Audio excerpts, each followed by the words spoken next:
Well, that's a way to start. So, we're still making decks here for Yukari Mirror or Soku. Are you ready, Morph? Use the witching bait. I already host, so... God dang it. Let me drop some system card just because I have to drop in. There we If go. you're not using Chimera Wings or Bewitching Bait, then you're a pussy. Look, I would if I had 80. Can't even play the character, so I literally have -1 technology on the character. Imagine that. There we go. Okay. Let's see. What colors does Yukari have? Okay, should I post the announcement? Yeah, it's probably the case.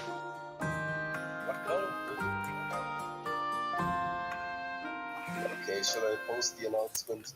Oh wait, I have to... First, I'm not going to do the arrow and... Okay, this time I actually disable the sound from the stream. Yeah, is it normal? I hear myself. Okay.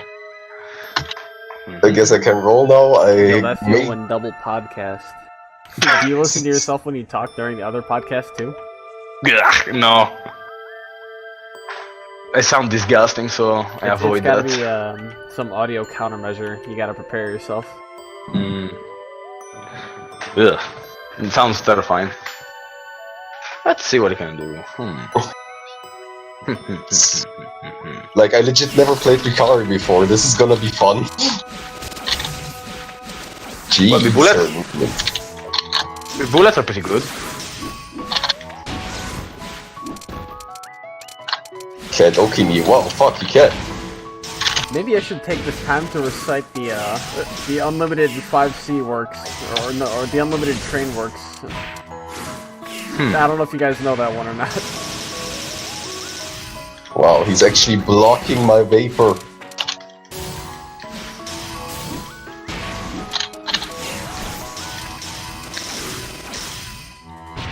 Ooh, wow. I forget I need to do 4 to air unblockable him.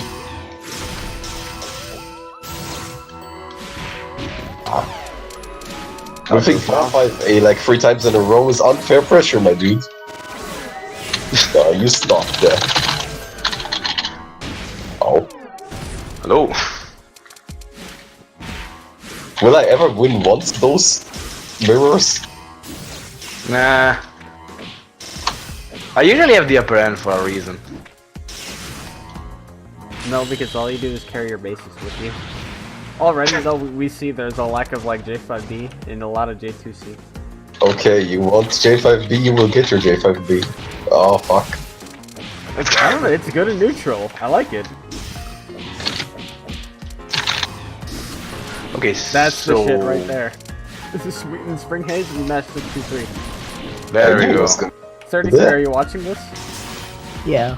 Whoa, you just avoid the low dash. Okay, No. that was good. I like the block string, but you have to do the C version if you want the... There it is! Wow. The real memes. Nah, man, get out. I play a grappler. Strange. I can do the high jump cancel I want. I guess I kind of slow in that sense. Alright, I don't have the pinwheel anymore. I kind of forgot it. Also, what's that for? See? Oh, right, it was those eyes. I now remember. Oh. Okay, I have no idea how to correctly use that. Okay. Maybe if I do... Yeah, okay, got It it. was planned, but not. Those buttons are pretty good. I like the 6A. 6A reminds me of Yomu, except without a lot, without momentum. She doesn't slide, she just stays still. Yeah. No, I think 6A is good. It's got the, it's got range, but it doesn't really have good cancels. You have like 6-2-3 cancel, and then if you're running the antimatter cancel, then you can probably throw that out. Otherwise, you just do bullets, but then it gets border escape. Oh boy. How do I follow up that 3A, by the way? I think with basically any button you can master. Oh, the B bullets reset in the air. That's pretty cool. I'm an expert after all. Oh boy.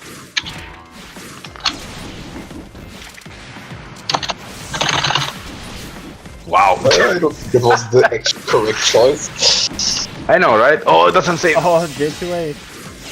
See, I find J2A with Yukari to be pretty hype because it's the slowest attack ever.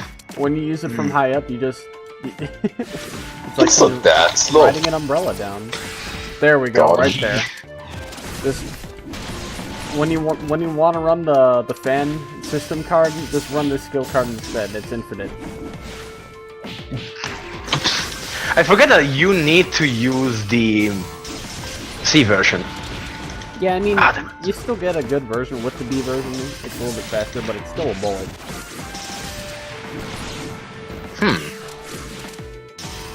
I already see that Yukari has a little bit of trouble comboing from stray hits. Absolutely, she has the weirdest counter hits. I'm not gonna lie. Yeah, she does have that feeling. God damn it, Genki. Are you gonna predict this? I mean- Well, apparently yes. I don't really need to, so... What? I mean, here's the smart guy who thought he'd match 4 card in objective border. Where else am I supposed to mash it, boy? Ah, I keep forgetting that. No, I think even if you mash it, it doesn't go away. and like on average, you take like 1.8k damage from getting hit. It's actually pretty I mean- crazy. Even for a trade, I would have won it. Oh wow. I forgot I don't have... Oh yeah, the Morphman combos. Man, Hey, what's the score? 2-0. Yukari really feels heavy in a sense. I'm more accustomed she's to... thick! Hear it from Azil Zero, himself! please. It doesn't even count. It's more like the dress is like huge. It doesn't really count. You know what? I think this calls for it. I'm gonna go find the screen cap where Azil just says Yukari's thick, and that's why no one plays her. It's just a bit big. Oh god. It doesn't really count? Okay, so that's not reusable. Okay, good to know. Huh, I see.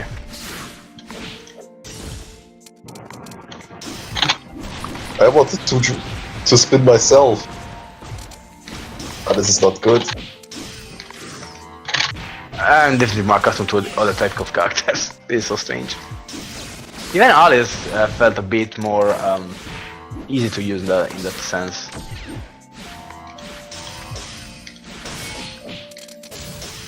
So, did IROC say when he's gonna be back?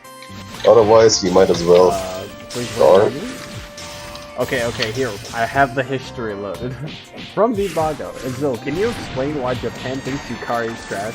Azil comes out and says, yes, Yukari, frankly speaking, she is fat, big, thick!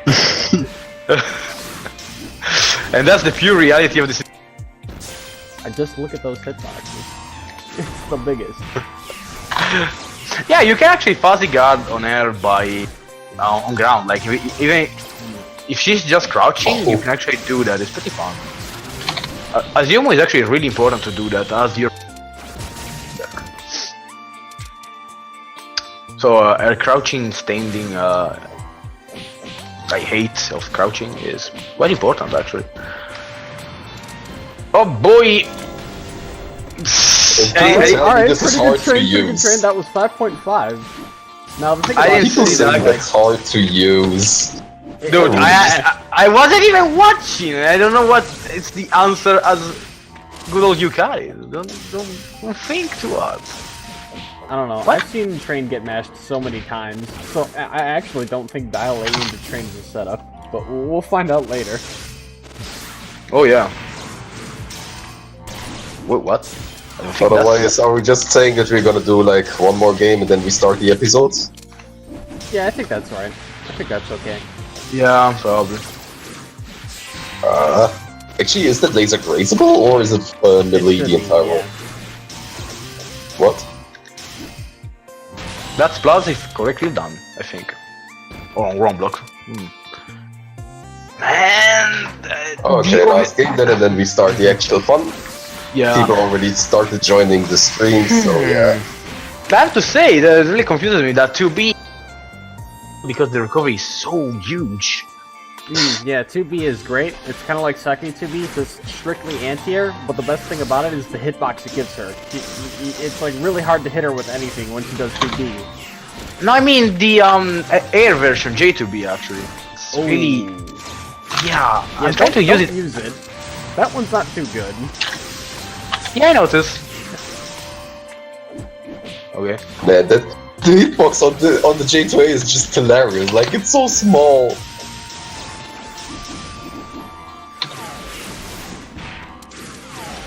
I think I need an eye out all the time if I really want to make this skill useful. So I think it was Sigurd who had the Eyes of Change tech. They would just up. 623. I mean, I would just run it to have combos be more consistent because, well, okay, the tombstone is not too bad, I guess. No, wait, that's you gotta block with 623. What is it? What else is he gonna cancel and do?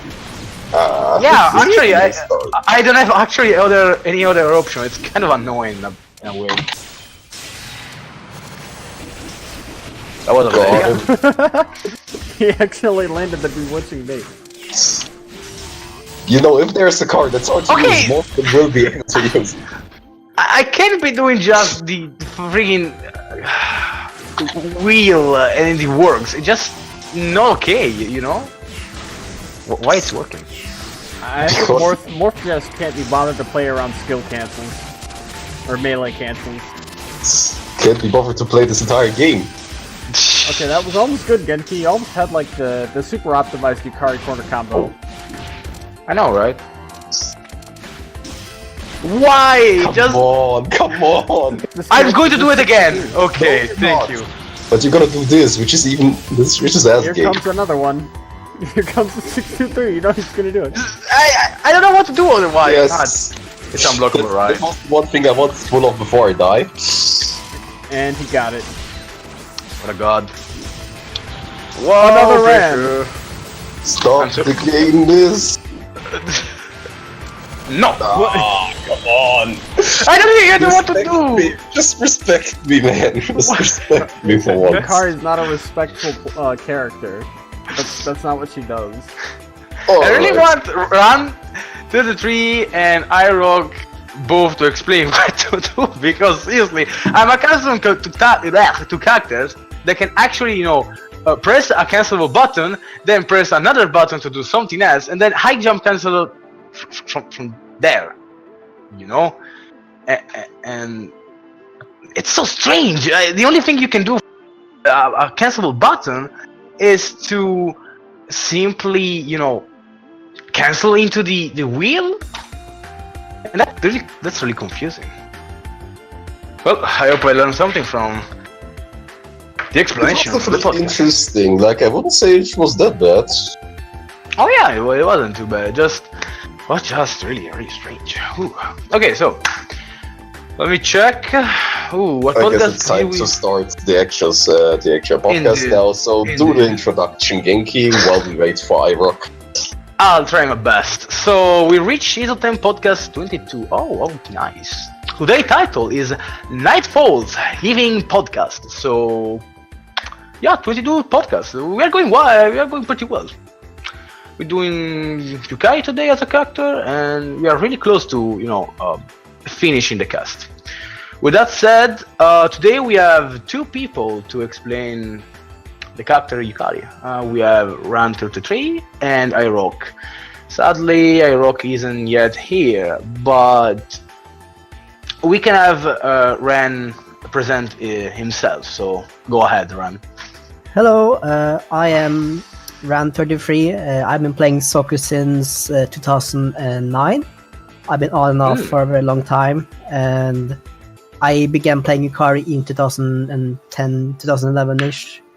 And my decision to switch from Soku into Yukari was very simple.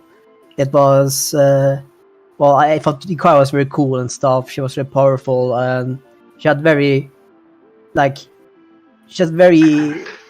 It's hard to explain. Like when I first picked up Yukari, I didn't know what they were doing. I was just basically spamming 6xc all the time, and that worked. And That's Yukari. yes, Wait. 6C? Is it more like 6SB or? no, 6xp is not that good. It's the C, you know, the street signs thingy from below. No, That's I the know, thing. but I just feel like the other buttons are just more spammable, But go ahead. Yeah, and I went playing some tournaments with her, and I made some people rage a lot, and because I was pressing C buttons at specific times, and I didn't know what I was doing, but I somehow managed to do well with her, and as time went by, I started to play a bit more characters like Tenchi and stuff. But then I went back to Yukari, and after that, I was like really into Yukari again. Oh, hey. Oh, Rocky there's, is here. I guess Arok showed up. You guys started? Just in time, just in we time, just boy. started. Literally. But hold on, So- I'm sorry to break you there. But round 33, I didn't even know you played Suwako before you played Yukari. Like, for how long was that? It was short-lived, but I actually won a tournament with Soku, which is amazing. Wow. Yeah, it was Pretty like good. Steam tournament or something like that. Like people was organizing stuff and like on the Steam stuff, and then I began trying to go on the RC channel, Hisouten RC channel. I was a bit afraid because my English skills weren't like that good, and it felt very foreign. I mean, like it was a bit outlandish for me when I went there. So I had a bit trouble, like knowing people and stuff. But as time went by, we got like Soku lobby, and it's finally Discord, which made everything easier, of course. And yeah, I began playing Yukari because I just simply love the character. That's all. Gotcha. Yeah, Pretty I mean, the Discord server that brought everybody together. It's Soku lobby, IAMP players, all over the place. Even Amino players, for instance, and I'm sure Elos can tell you about that. Alright, and then our second guest who just joined, welcome iRock. Tell us something about yourself, like how did you get to know Soku and when did you start? Me? Why? Yes. You're joking. Let's see. I think I started playing like Toho when I was like in like second year of high school. Actually, just playing regular Toho. I think I found it through like one of the music clips, just from listening to music. And I think the first Toho I ever played was Toho 10. And for like a good 2 years, I played Toho, and then I discovered Soku. At the time, I actually didn't play any fighting games. So when I tried it, I actually really liked it. And I think the first thing I joined was Soku Lobby, funny enough. Ooh. Okay, another Soku lobby player. Yeah. And it was just like, I don't know.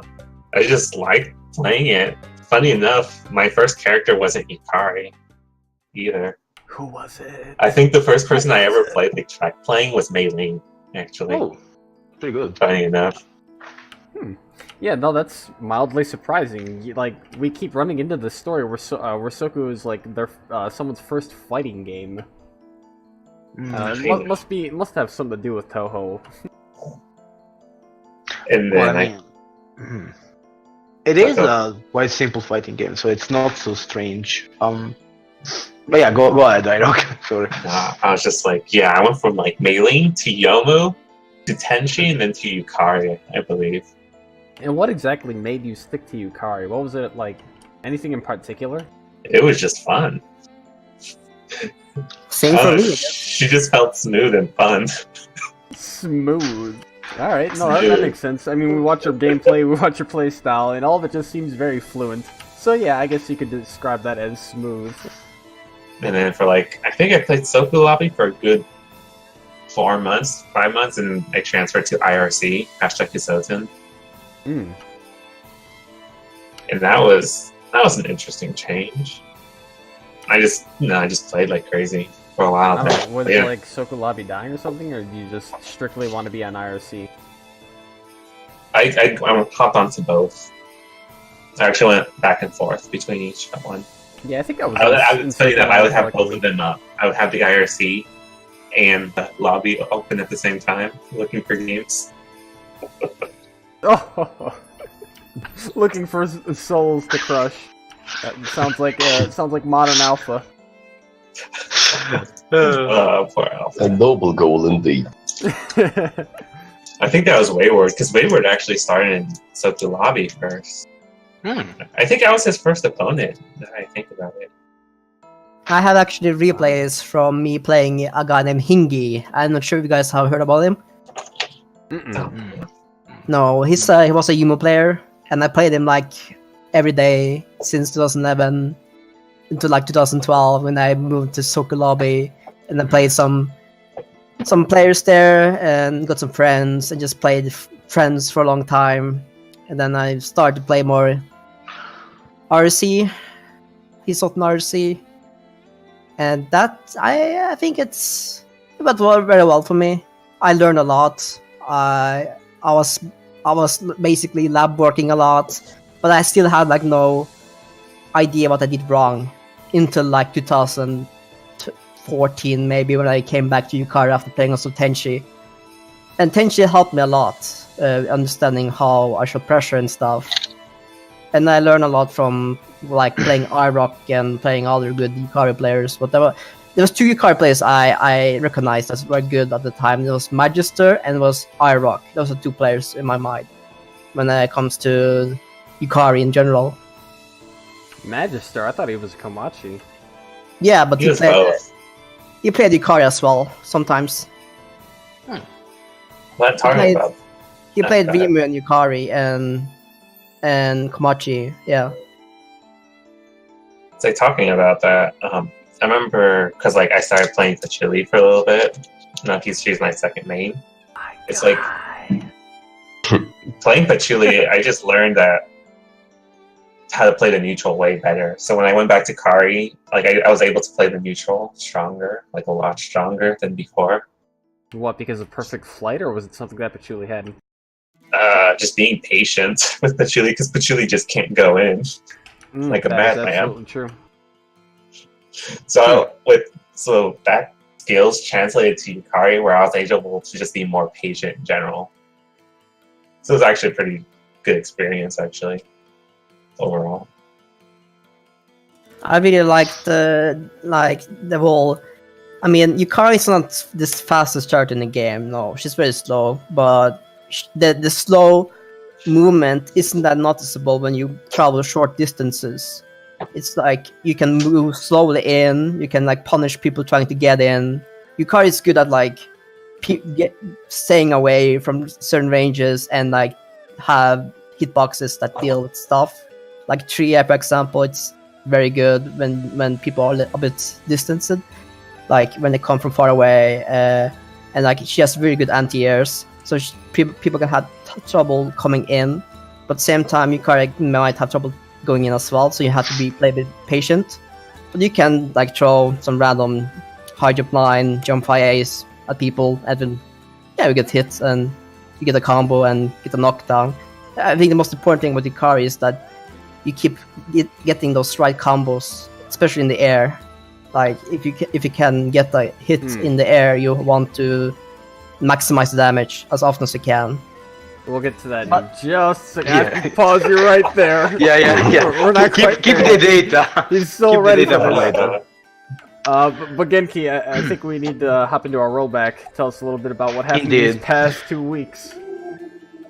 Everything in due time. So, rollback tournaments. We had tournaments as usual because we are busy people playing busy games. So let's start with the most interesting, I would say, the Angry Birds Call of 4A, which was the Unyuk tournament for, Utsuo. It was made like a day after Chernobyl, the anniversary of Chernobyl event, if you want to call it anniversary. and it was a tournament where you could just play Utsuo. It went by pretty fast overall. It was decently fast actually. Let me see. Who won it? Alpha. Yeah. Alpha And is there. Yeah, I'm not surprised. Okay. Blaze went second. Yeah, Well, I it was really like this bracket. It was a real display of, like, it was a mix between memery and actual Utsuho players. Yes. Now, the memers got stomped by the actual Utsuho players, and then there was Blaze Dragon versus Alpha, right? And I think they had to play their set twice. It was once in the winners bracket, and then again in grand finals, where Blaze Dragon ended up losing to Alpha both times. And I think the reason for it was where Alpha, or somebody else had explained, where Alpha had played so many games against Machi in the past, in other words, Utsuho main. And it was this mirror experience, everything that he had learned from that matchup is what he had put into play in that bracket versus Blaze Dragon. And that's what got him the win back in that bracket. I don't know, I thought it was fun though. I mean, I think Morph ran like... Morph, what did you do in that tournament? I know you were in there. Like, I've shown people always tell me that the Utsuro grab is garbage. No, so it's obviously I put 4 of them in my deck. That's the shit. Secondly, Zayton always tells me that the 4-cost reversal is a horrible card because it's slow. Oh yeah. I mean, okay, I got to agree with him. It is slow as heck. But if you manage to land it, you will the enemy will eat 5k damage for a 4-cost card. I remember in that. one of the games that were streamed, I landed once one of the reversals, and immediately got a grab afterwards, and dealt 7k damage in just 2 buttons. In just 2 buttons. Yeah. That's the power of Utsuho. I mean, I if people think really want that- to tell me those cards are bad, I can always tell them to rewatch those matches. I mean, they are hard to use, I admit that. I have trouble myself using them, but if you hit them, they're worth it entirely.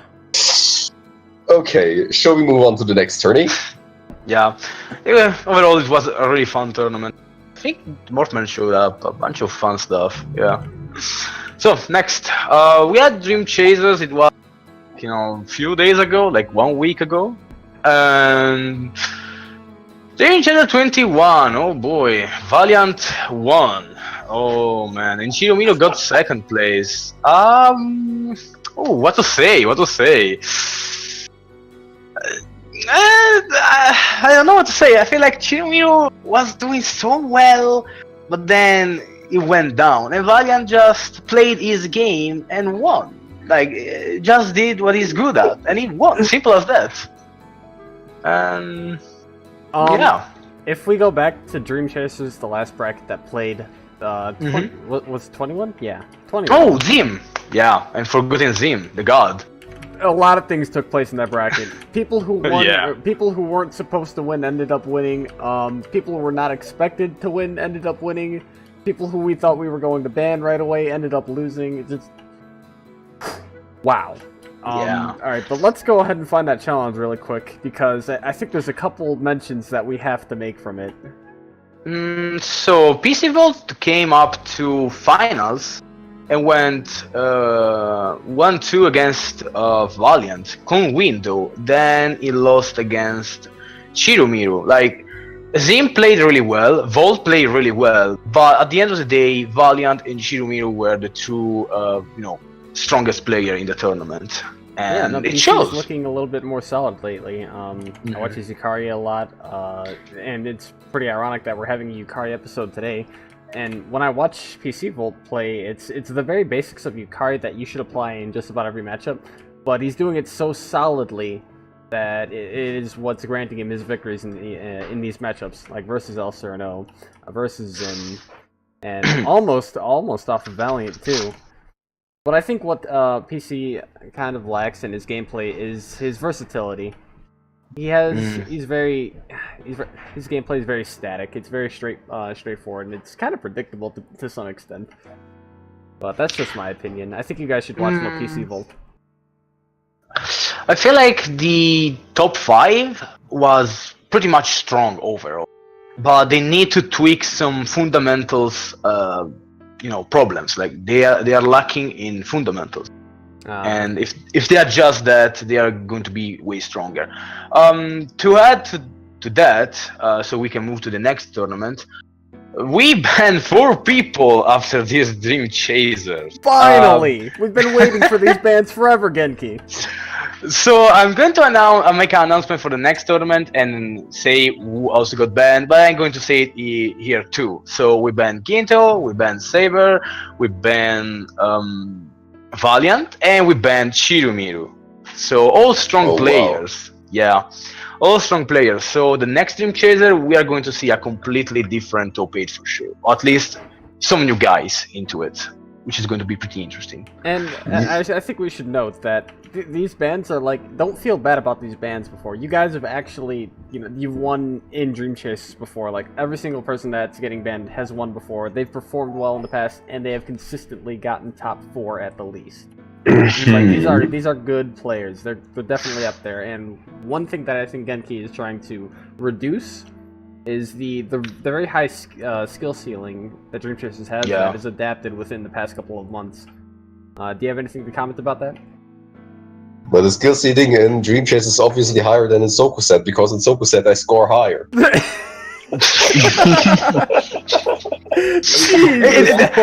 So with that, I think we can move to Soku Saturday. what about it? Okay, so let me see Soku Saturday 114. Oh hey, there you are. You are in 7th place, which is top 8.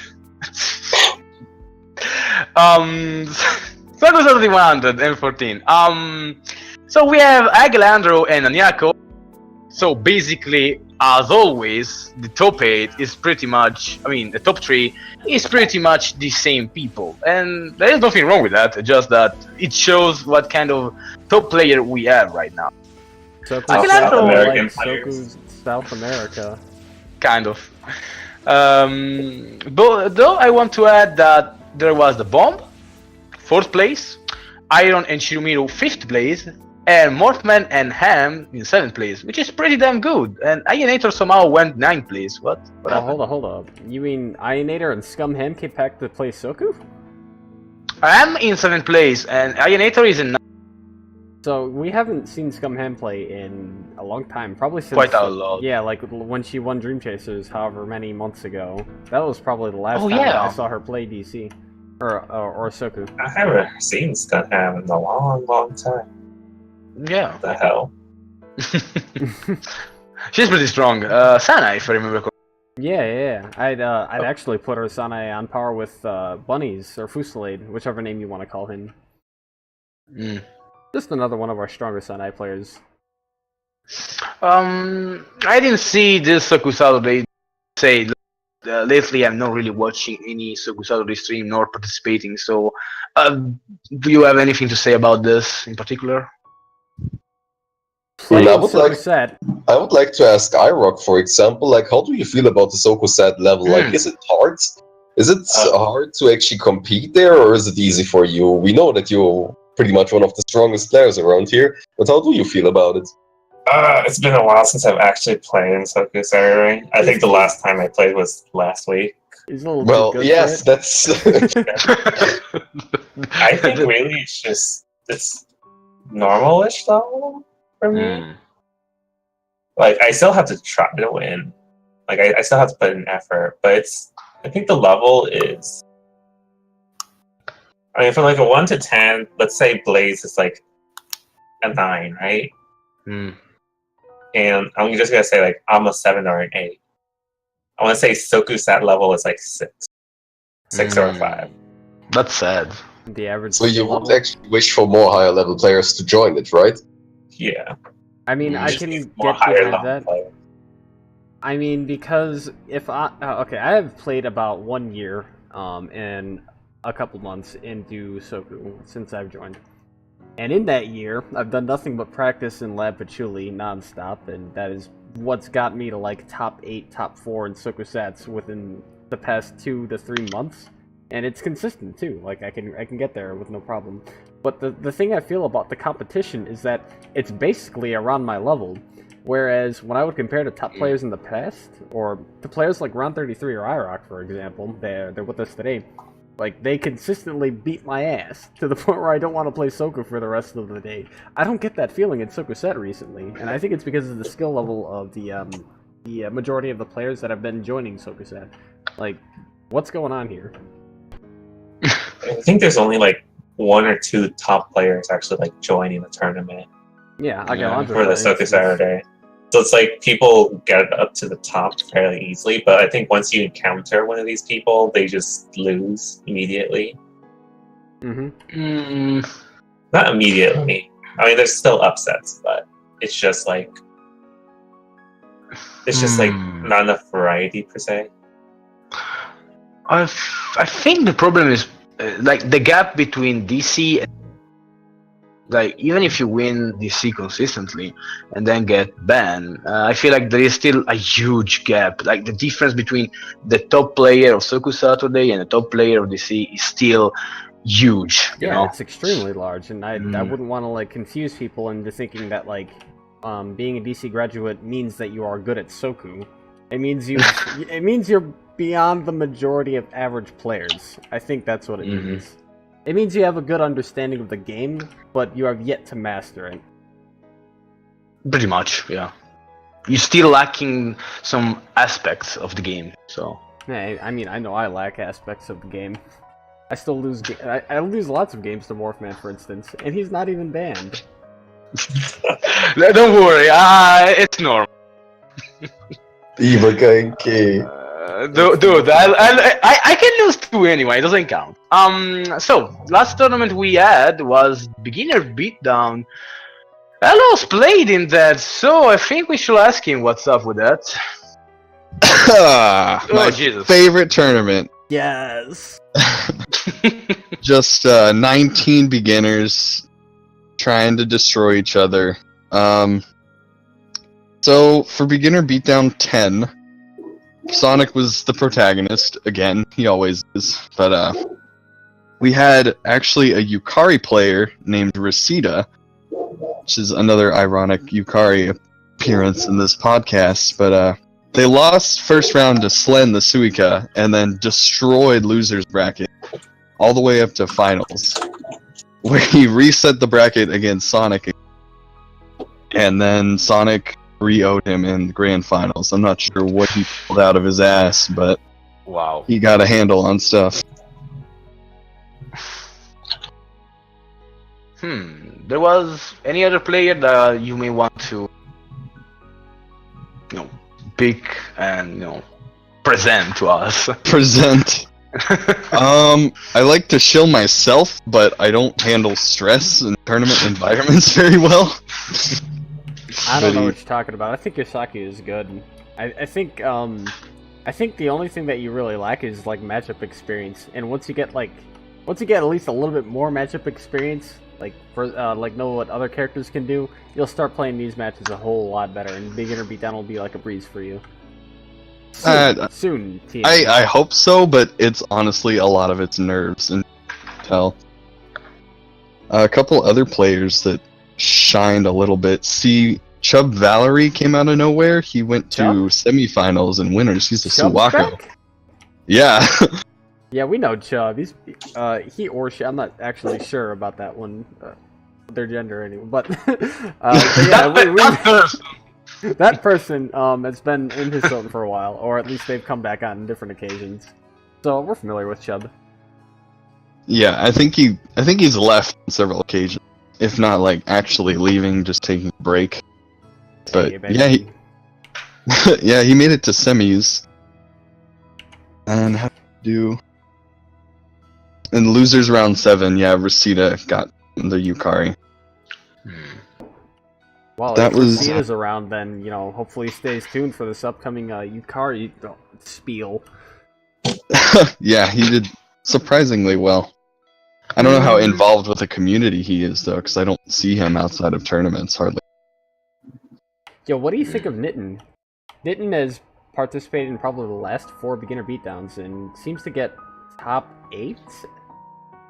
Close to it, at least? But hasn't really, quite taken the gold yet. I haven't seen enough of him to, gain an opinion yet. I think he Did he drop out on one of these? All of his scores say 0-0, and then the other person won. Yeah, he probably dropped out of this one. But what about the last two brackets? He didn't join the one before that, but I think beat Fat Toucan, which is another Suika.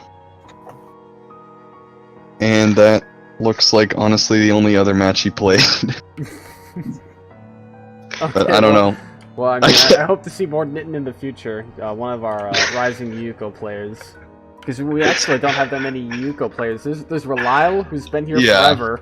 There's Irish, who's been here forever.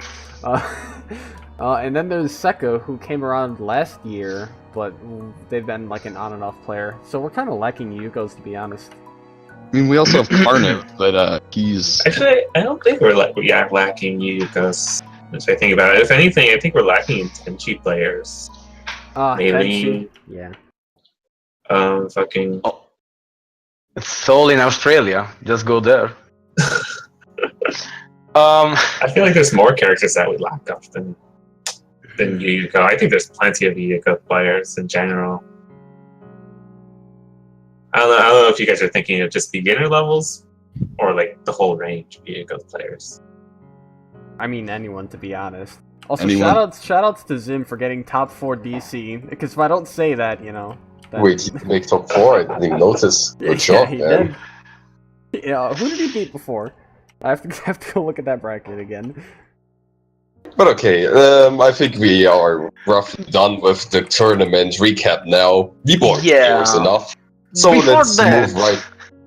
Come on, Pinky. let me make a shout out to Nidin for being there in the tournament and being so useful.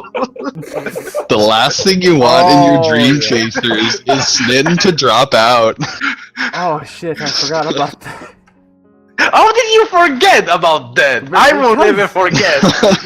Because that Dream Chasers was a fucking meme, and here's why. I woke up late, I was basically hungover. He wasn't a meme! I was basically hungover. Nitten joined the tournament and dropped out at the last minute, and that fucked up your seating. And seating was already on the verge of taking an hour. It was the bracket that wasn't meant to be. So you know, we'll wait for next DC. Hopefully that'll be better. Just a shout out to good old Nidin for doing a great job. Alright, messed up the whole Let's thing. move on. Let's move on. Okay, so let's progress with Yukari herself. So I guess we can start as usual by presenting the character in the Tohoverse, and I guess also in the fighting games, before moving onto the meat of the character. So, Elos, you usually love to explain the lore that has been said about Yukari in the official work, so go ahead and tell us what you know about it. I do love the lore, but I know Ran knows a lot more about this than I do, most likely. So if you want to start us off, Ran, I might chime in with a couple of things, just like an overview of who Yukari is in Gensoki. Yeah, I can talk about it. So, Yukari is what we can call a political Yukai living in Gensokyo, but some people think she lives outside of Gensokyo and she only comes to Gensokyo just to play. And she is full of mystic. Nobody knows really who she is. She has a incredible lot of knowledge about many things that most people don't know about. And many Yukai and humans are afraid of her because of what she does in general and how indirect she does things. She loves to do things indirectly, and you can see that the way she handles her familiars. Not just Ran or Chan, but she has tons of other familiars which she uses to get indirect information about things. You say indirect, does she just never, like, want to apply herself to Gensokyo? Like, I don't know, it's kind of hard to say. It's like, she wants to know everything about what's going on in Gensokyo, but she doesn't go and deal with the situation herself. She pulls the strings all the time. She pretty much loves Gensokyo. Nobody loves Gensokyo more than she does. To her, it's a place where Yukai can finally rest in peace. I mean, not just dying, but like they can be protected there from the evils of the outside world. And we both know that the outside world is full of scientism and rationality and stuff. So most of the Yukai are basically going to Gensokyo to survive. And it's just Japan, but in general, the whole world is going there.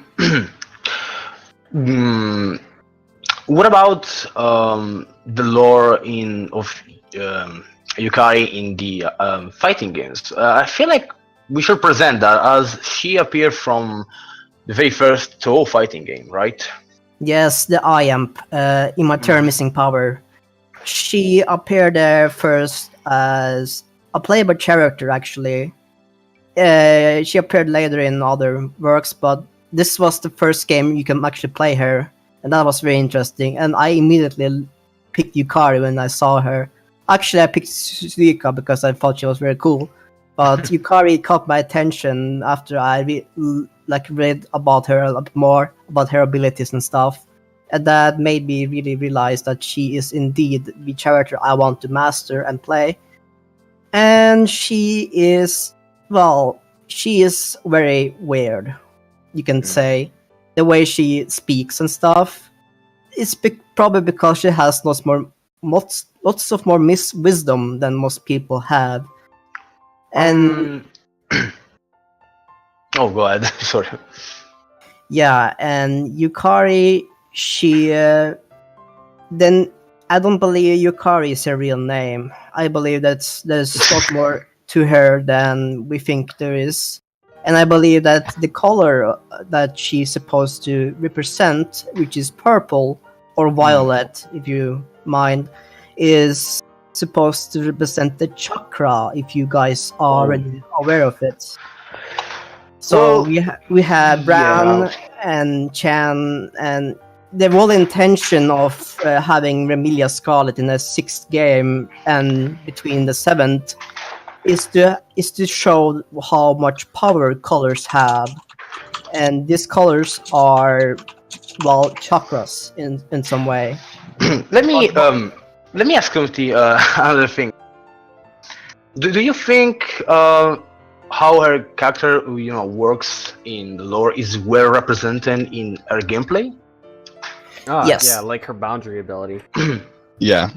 I want to talk a little bit about her boundary manipulation, because that is one of the most interesting powers, I think, in Toho. I think I haven't really seen it anywhere else, but Yukari is a gap yokai. She can manipulate borders and boundaries, and the whole concept behind this is that nothing can exist without being separate from something else, I guess, and she can manipulate distances between things, distances between concepts, borders between physical things and imaginary things. It's honestly quite ridiculous.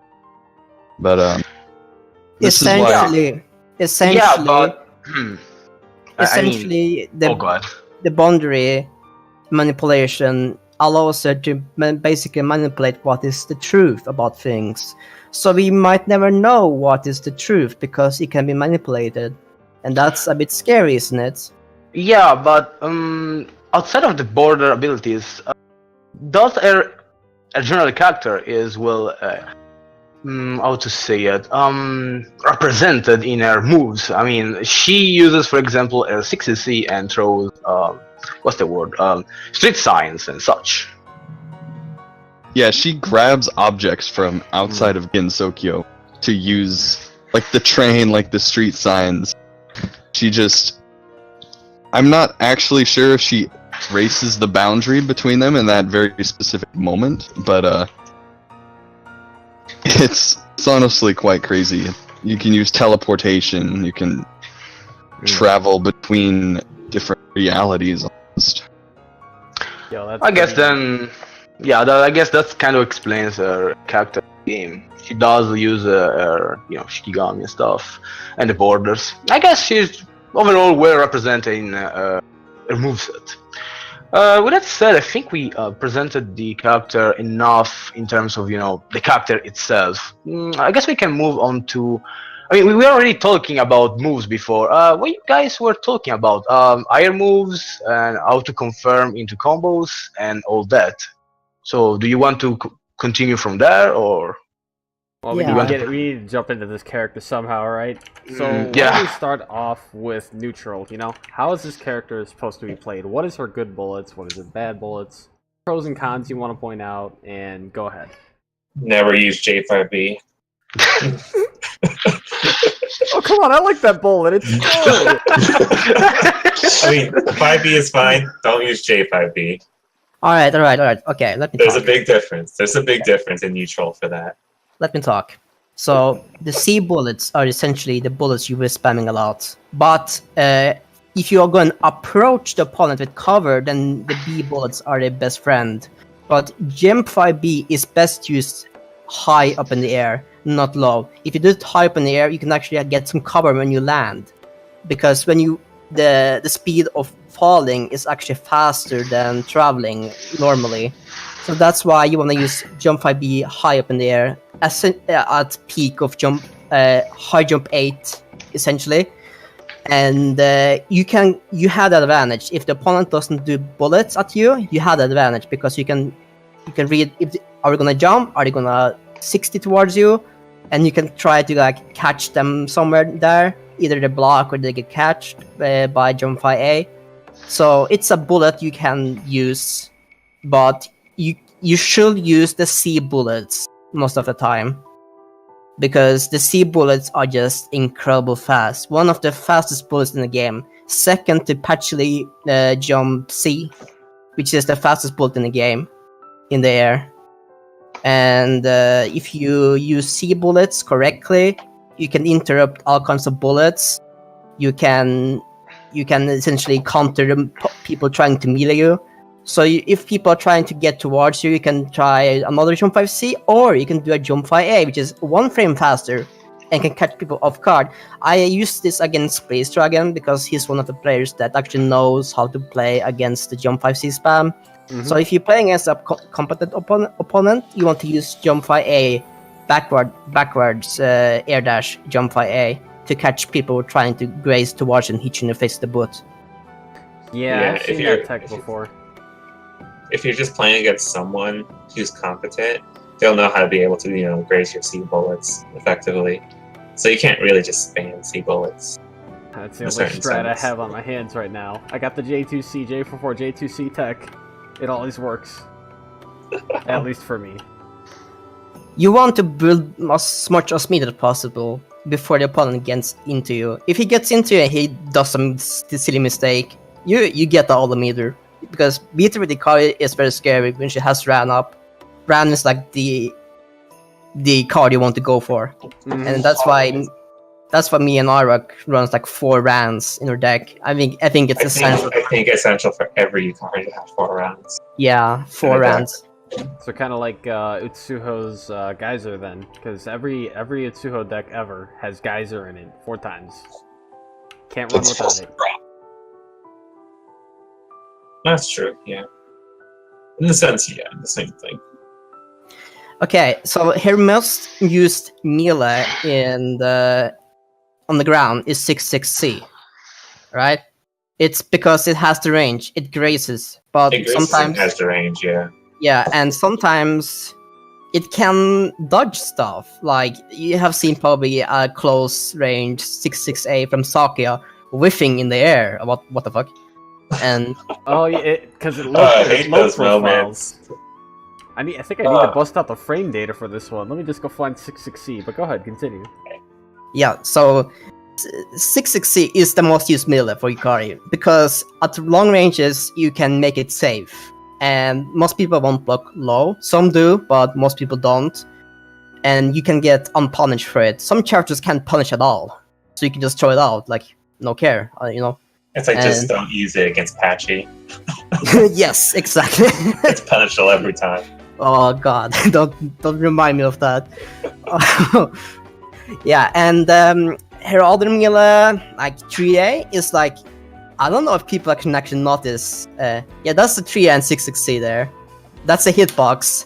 And this hitbox is so good because the green hittable hurt box is away, very far away. So you can get lots of anti-airs, you can hit people trying to like Oh, that goes pretty bomb high. you. Yeah. Hold on a second. So only the second street sign actually has a hitbox. The other one's looking pretty free there. Well, I think it has like 2 hitboxes. Yes. Like when it starts up, it has a different hurt box, and then it Yeah, transfers okay. later into the frame. Okay, yeah, that's what I believe, because the hitbox on the field is much bigger than what you show there. Here, let's talk about the other ones, the 66A and 66B. I would argue that like 66B is not good in general. Probably the only thing I would use is for OP. One thing you can use 6xp for is when the opponent has a coin. I have seen many people spam coins, and when I use 6xp, I'm like, woohoo, I'm close to you. And I don't know, I think once like 66B actually hits, once they actually coin, it actually pushes you more further away in yes, general. that's why So it's just 6xp is so good against coin. But if you want to fully take advantage of 6xp, you want to use the Greystone's alt for Yukari. You know, the ones she shoots out from her gap. Oh, you alt This- 6, yeah. Yes. If you have that skill, if you play this a lot, you should use 6xp more. Because you give Yukari essentially more range, and that's what she needs. Is 66B, is it plus on wrong block? Because I feel No. like it's like No, No, never. No. Not even on hit. it's never. That's why I personally don't like to use 66B, because it's bad on every scenario. Oof, okay. Yeah, I was 6-6A is much better. 66A, if you're going for wrong blocks, go for 66A. Yeah, but it doesn't have as much range. Like, the reason I was considering 66B is because you got 2 possible scenarios that can take place when you use it. Someone's jumping and you do a 66B and you're trying to catch the jump, or maybe your 66A doesn't have enough range and you want to use the 66B to get that extra range in, like, mid-screen. Does that sound Yeah. right? I would think yes. You'd use 66B more mid-screen, but if you're in the corner, just use 66A. Just in general, just always use 66A. If there's a situation for it where you are pressuring your opponent and there's a situation where Yukari can 3A, you can 6-6B instead to hope that you get a counter hit, because 6B on counter hit, especially air counter hit, is so deliciously good. Ooh, okay. Damage. Damage. Talk to me about 66A, though. Yeah, 66A, it's a minus on wrong block. I don't remember the exact frame data, but it's minus on wrong block. It's We actually- plus 3 on block. Oh no, on wrong block I mean. You actually have to be careful if you wrong block and it's Tsuho, because the Tsuho can actually still mash 4A out of it. Because most of the time you're in a range of far 5A, and by the time Tsuho uses 4A, her 4A has a, how would you say it? Low invincibility. So actually far 5A actually whiffs against 4A for Tsuho. Oof, okay. Okay, so so the 3 primary high melee buttons for Yukari are 6A, 6-6A, and jump to A. So 6-6A has this thing where it moves her along when she attacks, which means that she gets closer to her opponent when she does that. So if you want to be as close to the opponent as possible or have the frame advantage on one block, you want to use 6-6A, because when you do that, you are minimum 5 2As in. You can do maximum 7 2As at close range. Sometimes 8, but that's chapter specific. But 7 is a general rule. I was talking about like getting 7 2As. It's like once you're done with the last one, you just go back and dash and do another 7 2As. Yes. Just for the So lulz. silly. Oh, jeez. That's savage. That's like mailing 2A. Okay, so you use the 6-8, like you 2-8, 2-8, 2-8, 2-8, and then suddenly 6-8, and then I'm stuck in run block. What the fuck do you do now? But you're 2+ now, so you're Hey, like, man, I'm okay. trying to play Soku, not multi-blood. Get out of here. So you're then in run block. Okay, so what you do now? Well, you can dash in and do another 2A 6A mix up. You know, or you can do 6-6A, or you can do what I call the ballsy move, jump to A. If you do jump to A, you have the frame advantage, regardless if they block wrong or right.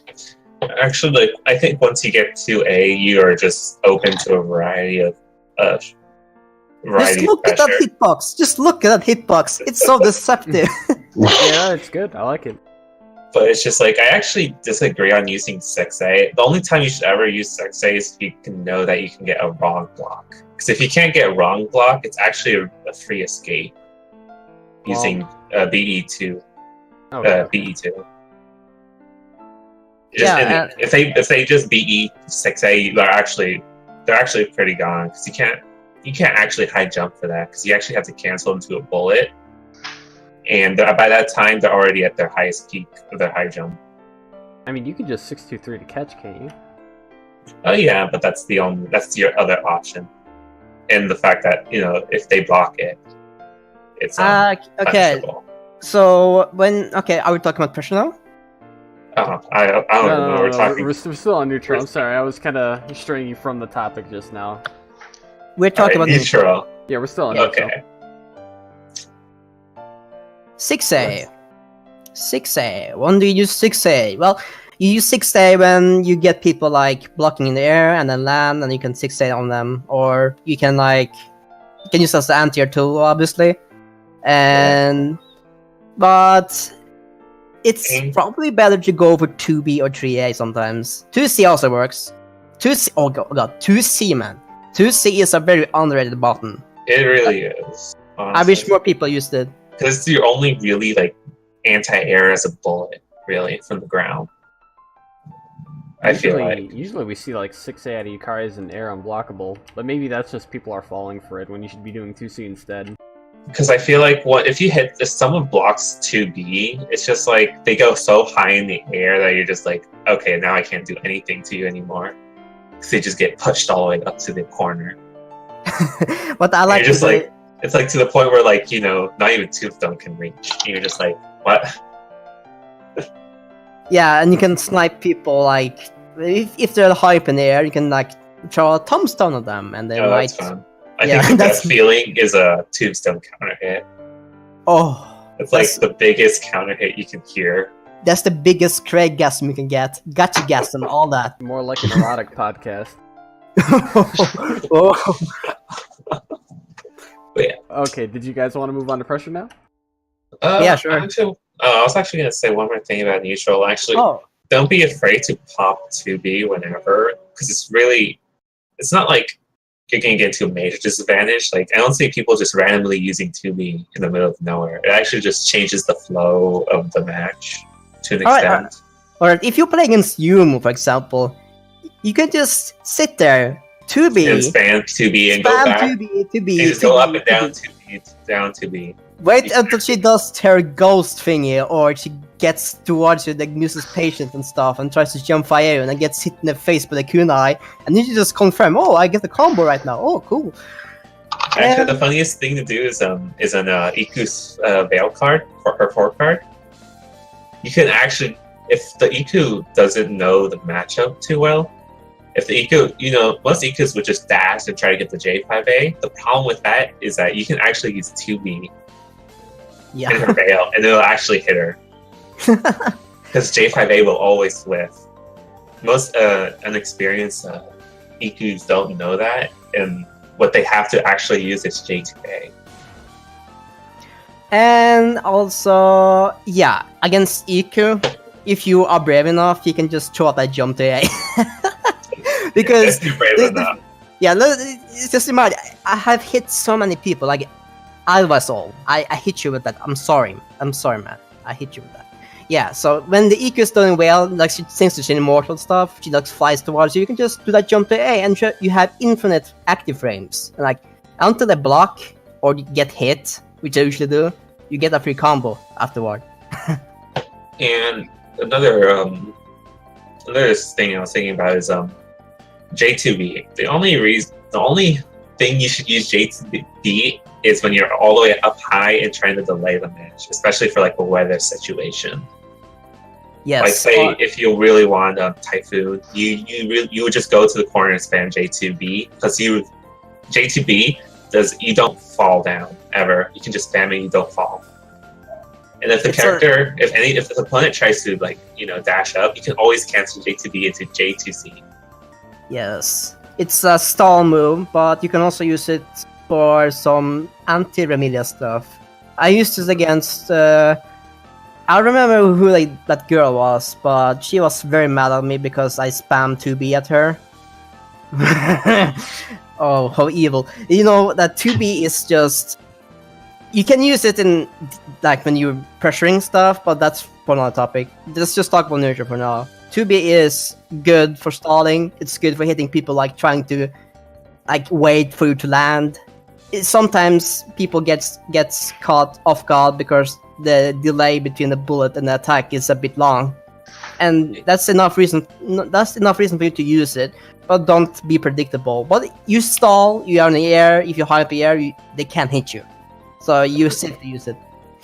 Another thing I was thinking about is, if you're ever falling down, descending, if you can just put a JAA in there and land cancel, I would always recommend just always pull out JAA because there is no punish for it. There's no backlash if you whiff JAA land cancel. It's just if you do hit it, that's good. If you don't hit it, nothing bad happens because you just land cancel and you just do whatever you were just gonna do right after. I always recommend Yukari players to always JAA land cancel every opportunity you can get, because even though if you don't get it, it doesn't matter. You already land cancel and you're starting on something new. You want to use flight correctly, because if you do use flight correctly, I like to do 60 press 2, so I get this nice arc downwards, and this makes it easier for me to get the re-jump combo from jump 5A. So if you get jump 5A into jump 5A, jump 8A, then tombstone, for example.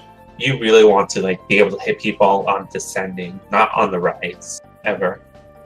So whenever you're going down, you always want to be able to use your air moves such as J5A or JAA. Yeah. Let's talk about. Can we talk about pressure now? Yeah, go for it. Go ahead. All right. That's a bit low. Unless I can get this one moment, you just say we had to sub out Elos for just a second here. He's not feeling too well, so we got good old Irish here to cover for him. Say hi, Irish. Hello, I know nothing about Yukari. I'm just here to have a good time. Yeah, get out of here, Irish. Got him. Later. He's gone. Bring it back. So savage, guys. Perfect. We need him to hold the wall, please. The wall. The wall. All right, Irish is fucking dead. Let's continue. Alright. God damn it. Alright. Keep calm, guys. Keep calm. Okay, so when you are pressuring, you want to have checklist. Okay, are you close? No. Can you get in closer? Yes. Okay, then you go in, you 60, and you start the pressure. Well, how do you start? You start at 5A or 2A? Your decision. If you start at 5AA, which is the most normal thing you can do with Yukari, you have more options because you can go to A3, 5AAA, the dial A stuff. If you can do that, you are already a scary opponent, because you can basically do a 5AA 6A, or you can do 5A A3 A4, and that can catch people off guard trying to board escape your shit. So, and you can also go from 5A into 2A, which is a bit weird, but it works. 2A is your best friend in this pressure game, because without 2A, you're nothing, 2A is your shit. 2A, you're just given so many opportunities to do anything. You can go to 5A, 6A, 3A, 5B. You can reset and high jump into 6-6, J5A, JAA. Or you can do instant J2A. And you can dash it and redo 2A. It's just 2A is giving you the opportunities to do anything you really want. Yeah. So when you are doing 6A, if you're close enough, the 6A into 5C is airtight.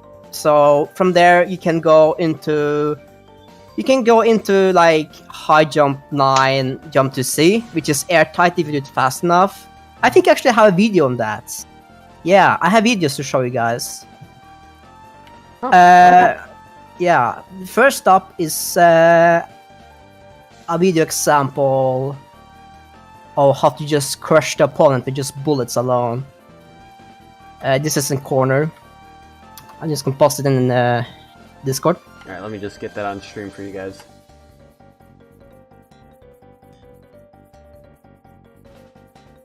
Well, it's gonna take me a moment, so go ahead and continue. Yeah. So you want the opponent into a 5C situation where he has to guess: are you gonna reset? Are you gonna jump to A? Are you gonna try to punish you, trying to board escape and stuff? So 5C is your friend, and from there you can do bullets into other bullets, and more bullets, and then more bullets after that. Yukari is so good at bullet pressure. Like if a string that I like to do personally is, I don't know why some people just don't do anything, but it's just, you do 2A, 5B, high jump, and then jump back down, do 2A again. And then from there you can go 6A, because in the opponent's mind, they actually think, oh, he's doing 2A again, I'm going to low block, I'm going to block low, and then you just do the instant 6A. Yeah. And at that point, they've already lost about three spirit. And after a wrong block 6A, you're given even more opportunities. Because wrong block 6A, you have the advantage.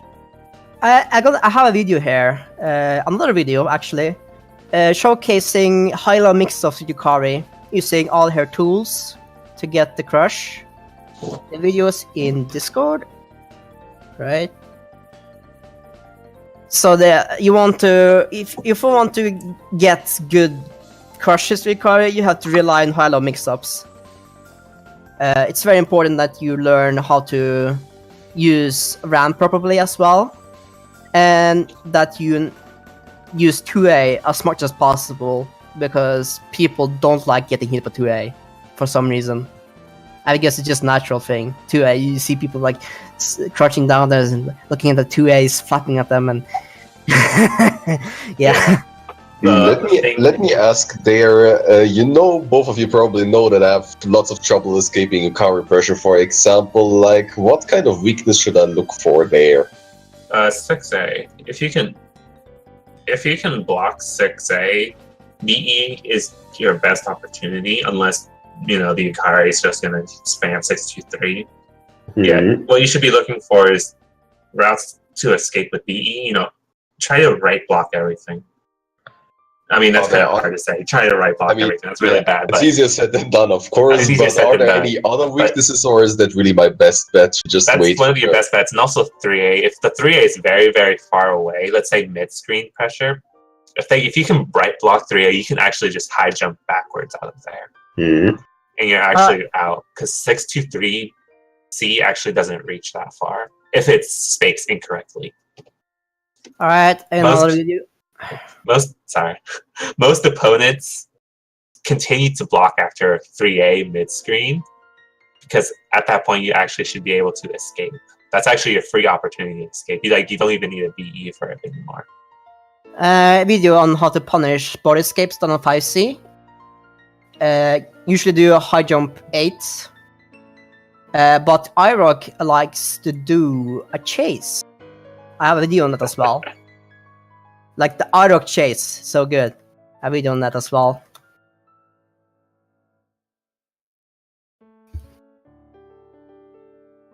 Zero's gonna find it. Yeah, there we have it. Just how fast did the J2A land cancel there? Talking about the chase, the one on the video, the chase, you have actually more options than you can think of. Once you get the opponent to custom on blocking after 2BE, you can actually jump high up with them, and they're going to expect, I have to block J5. You can actually go down, use a you can just dash down in J5A and then land cancel J5A, and you reset your entire pressure. It's actually it's very good. yeah. It's just understanding what your opponent really is going to do and making them accustomed to what you're doing. And what else? Yeah. So you had two options when punishing. Actually, three options when punishing 2B up temps or just border skips in general. If you think they're gonna 2B, you have to think about three things. You have to think about, are they gonna border escape at the same move, or are they gonna delay it? Some people delay the border escape for some reason. It can catch you off guard. But if you have them in the corner and you do the 6A stuff, 6A 5C, usual response, you can do a direct punish or indirect punish. Indirect is chasing the opponent, just like Irek does a lot. Or you can do a direct punish, which is punishing them like jump 5A and stuff. And if you are uncertain about how to punish that, you can't seem to practice the timing of it, I recommend you do 6-C instead, just to get used to it. And if you have a spell card ready, you can get more damage, which is nice. And 6-C into 4 card is really strong. 4k damage. Yeah. Also, want to say what Ron on one of the previous videos posted about the wrong block 5C Ron. That it's actually all tight. Actually, what most Yukaris don't know is that if you wrong block 6C and then do 5C into Ron, that's actually all it's all very tight. They actually can't beat it either. Yeah. Wait, hold on a second. The 6C? 6C or No, 5C? It's a 5A wrong block 5C Ron. Oh, I see. Okay, that one is. And it's Okay, all go on. tight and unbeatable. Okay, so if you the thing about Yukari players have trouble punishing board escapes done on 6A, they usually do 6-C wheel into from 6A, and yeah, that catches people off guard, but it doesn't do that much damage, sadly. So if you want to do more, get more stuff from punishing people on 6A, you want to do that stuff in the video I posted here. You do a fake 6A, and that's the best way you can get damage. You do 6A normally, and when you think they have gotten used to that, you do a fake 6A, which is just 5AA, delay AA, and that can catch people trying to board escape. Let's see. Most of the time for my pressure, I actually don't resort to 6A too much, unless, it's an emergency. Let's say you're on your 2A situation. Say in the corner, 2A, you get 4 A's in there. You can, instead of going 6A immediately, you can always go far 5A. Because most people like to block high after a chain of 2 A's. So you can actually end up getting a wrong block 5A. And then from there, you can do 6A or 3A, but from there you can actually choose to go dash up and do another 2A. Or you can dash up and do 6A. Most Yukari players don't how'd you say it? Usually end their pressure too early. You can always just stop and actually just do a random melee, in my opinion.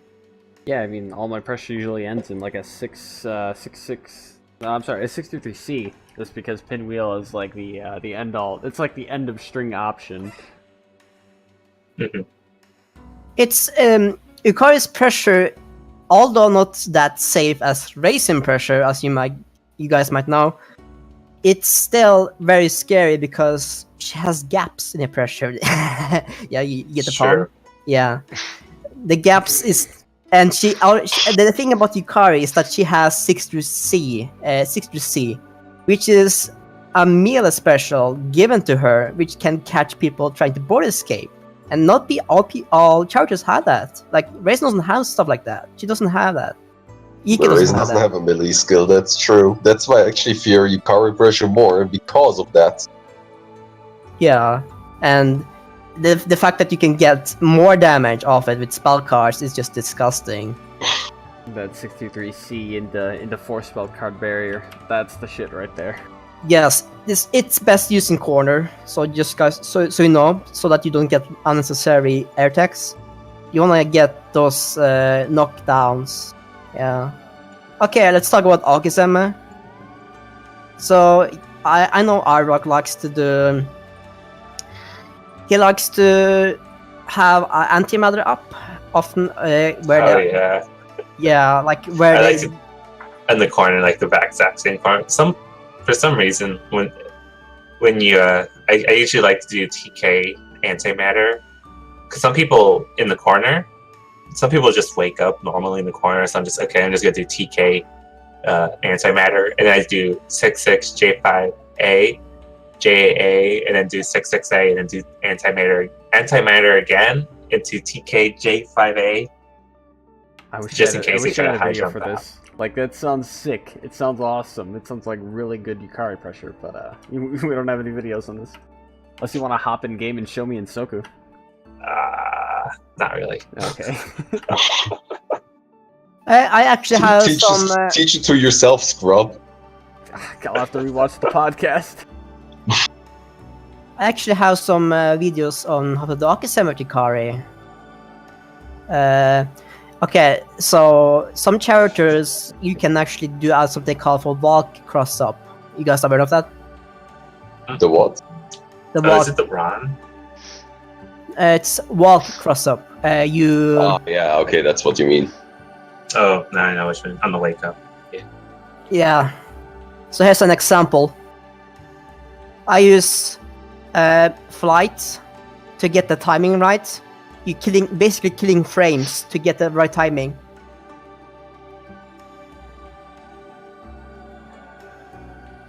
Oh, so you actually adjust that to other characters by reducing the amounts of up downwards flights?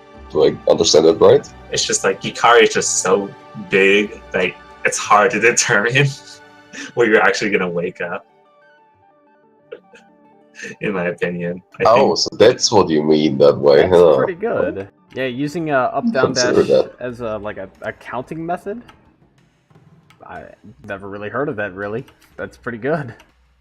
Yeah, so you want to learn your walk cross-ups. Doesn't work on all characters, but like I know for sure Sakuya, Komachi, Aya, probably Mailing, and Yuma, Raze and Reimu, I guess, as well. actually. Yeah, those are the characters you want to learn your wall cross-ups with. But be aware of people trying to like do reversals and stuff on you, which you can bait. actually I wouldn't actually recommend doing the walk up cross up against Pashi because it's too risky because if you try to go for the cross up because her tech is actually very, very far, and if she doesn't tech out, it's a free escape. Yeah. You're just so far away at that point. It's actually just a legit free escape. Only use We it when you swag. are. I was gonna say we swag slide out of pressure. Sure. But continue. Only use when you are sure when they don't have any versions up. That's one tip I can give you. And what about other stuff like Blue Spark? I have some stuff on that too. Have a watch. A cool one is what the one I like to use is if the opponent actually has exactly 3 orbs of spirit and they're in the corner, you can actually Ron block 5C, Ron block 5A. It's the same combo as Ron, but instead you're using Spark, you do Ron block 6A, 5C into 1 card Spark, and it's a guaranteed crush with no unbeatable.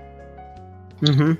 And then how you actually use that, how you use a combo is you actually do 2A, you dash up 2A until the blue spark comes in, and then you do charge 6A into 623B for I think it's like 1.9k damage on a card crush, and you actually get one meter back. It's very good. I had tried it myself. I wish more people. Yukari is a lab monster character. That means if you lab more with her, you would get good. Because she has so many setups and stuff that people don't really care about. Can confirm. I don't lab anything, and I'm terrible. Feels bad, man. So, let's continue. Okay. We have also. What else do we have? Yeah, we have. What do you think is the best way to pressure in 3-card sparks? What do you say? What do you think is the best way to pressure in 3-card sparks? 3-card. Yeah. You okay? So you want to get a knockdown, but you can also use it at 6-C afterwards. But it's not recommended in mirror match for obvious reasons, because Yukari can punish herself at 6-B, which is not what you want to get hit by. And 3-card, you can use 3-card the same as you can use a Blue Spark. Blue Spark is 1 card, by the way, for those who don't know. 3-card is very good. 3 gold sparks. The You gold call it- sparks. Triple sparks all over, yeah. You Yeah, you use it when they have a bomb, Hangeki, or anything like reversals out. You can have it as like a safeguard shield or whatever. That's what I like to use 3-card. You can use it for cross-ups, but this requires lab work. I'm not for sure you can use the same cross-ups I do like with Yuyoko here with Blue Spark. You can use the same cross-ups there, but it requires good movement and good timing. You need to learn how to kill frames, Yukari.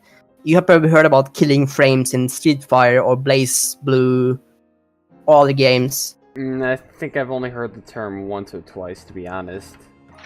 It's basically timing. You use moves to get the right timing on Akisama.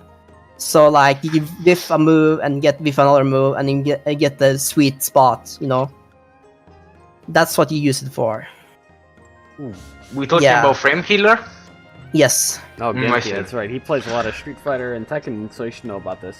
Yeah, whiffing a move to get the timing. So basically, you're basically acting by frames because you are using moves that have that specific amount of frames to get the right timing. Yeah, interesting. I didn't know you Oh, use that is to. So you use those to calculate the Okizeme? Like, is that how you do it, Ran? Oh yeah. What do you say? I use moves to get like the timing right. Yeah. Yeah, I mean, you. Oh, okay, I see. Interesting. I don't have think like many. I don't think many people do it in Soku, so I'm surprised. I had this list. I can write it in Discord. It's a list on the frames, total frames of moves, the most used moves. And I posted Discord. I had like lots of notes. I like to write notes, and I like to write a lot of notes so I like remember stuff. And I recommend people who lab work to take also notes, save them somewhere so you can find them. Not like me, who have a huge mess on my desktop. Huh. Yeah, Interesting. so like bullet moves, you can cancel them at backdash. You can cancel them wherever you want. But I recommend having moves that are fully uncancelable, so you get the timing right. Interesting. For Yeah. me, it's funny because I'm like the opposite of Ron. It's like I don't do any lab work. Like my lab work are you peeps. Jesus Christ, that post. Nah, but I'd say if you're in a match, here's my input. If you're in a match, is don't be afraid to try something new as Yukari. Because every day I'm attempting something different, like just changing the routes of your pressure and thinking of better ways to do stuff. Like I think this is one I actually just discovered recently. You know how I was talking about the antimatter, J5A, JAA, 668 antimatter? Another thing cool that I just discovered is that after you do 668 antimatter in the corner, and then you instant A J5A, even if it whiffs, you can actually J5A on when you're going back down, and you can use J2A again. So it's actually overall a 6 high stream. About defense, let's go to there. I think we have covered most of the topics on pressure and setups, Okiseme. And I can just summarize Okiseme in one thing. Do your lab work, boys. Do your homework. And you're good to go. I know it's boring as hell, but you'll be so satisfied when you do it correctly. Especially in a real match. Especially a tournament match. And yeah, I can give you some examples of how you can use 2B defensively when you are on defense. Pretty much anytime someone jumps in, isn't it? Oh, you can kind of graze through it, honestly. Like if you're approaching a Yukari and she spams 2 beats, it's not like you don't have an option. You could just like dash to the ground and then dash forward. A common option is against Komachi. You see a lot of Komachi players. The video is in Discord, by the way. You see a lot of Komachi players. They do like 5A, 5B, and then like do this air dash thing into jump 6A, and you can actually punish that. So if you do that, Komachi has to adjust. Komachi has to be able to space better and use J5A instead of J6A. Yeah, so the next video here, you can see how Komachi adapts and does jump 6C instead. Yeah, so it creates a mind game where you can high jump 9, jump 5A to punish her doing the jump 6C, or you get hit by jump 6A, or she gets hit by 2B. So you have this mind game going on where there's like rock, paper, scissors stuff. In your experience, what happens more? Like, which of these options do you think is the smarter idea to pick? Wait, which one happens more? Yeah. I think Komachi oftentimes chases with J6A more often. In those types of situations. Zero Fuse, did you show the video with Komachi doing jump 6C? Pretty sure I didn't. One sec. Zero Fuse sleeping. Shame on him. Snore. No, because you linked the same video twice. No, it's not the same video. That's a different one. What? Hold up. The one says J6A, the other says J6C. I'm pretty sure I played the other one. No, they're not the same length. The one is 6, another 5. Are you sure it's correct? Hold up. I'll get it on screen in a moment.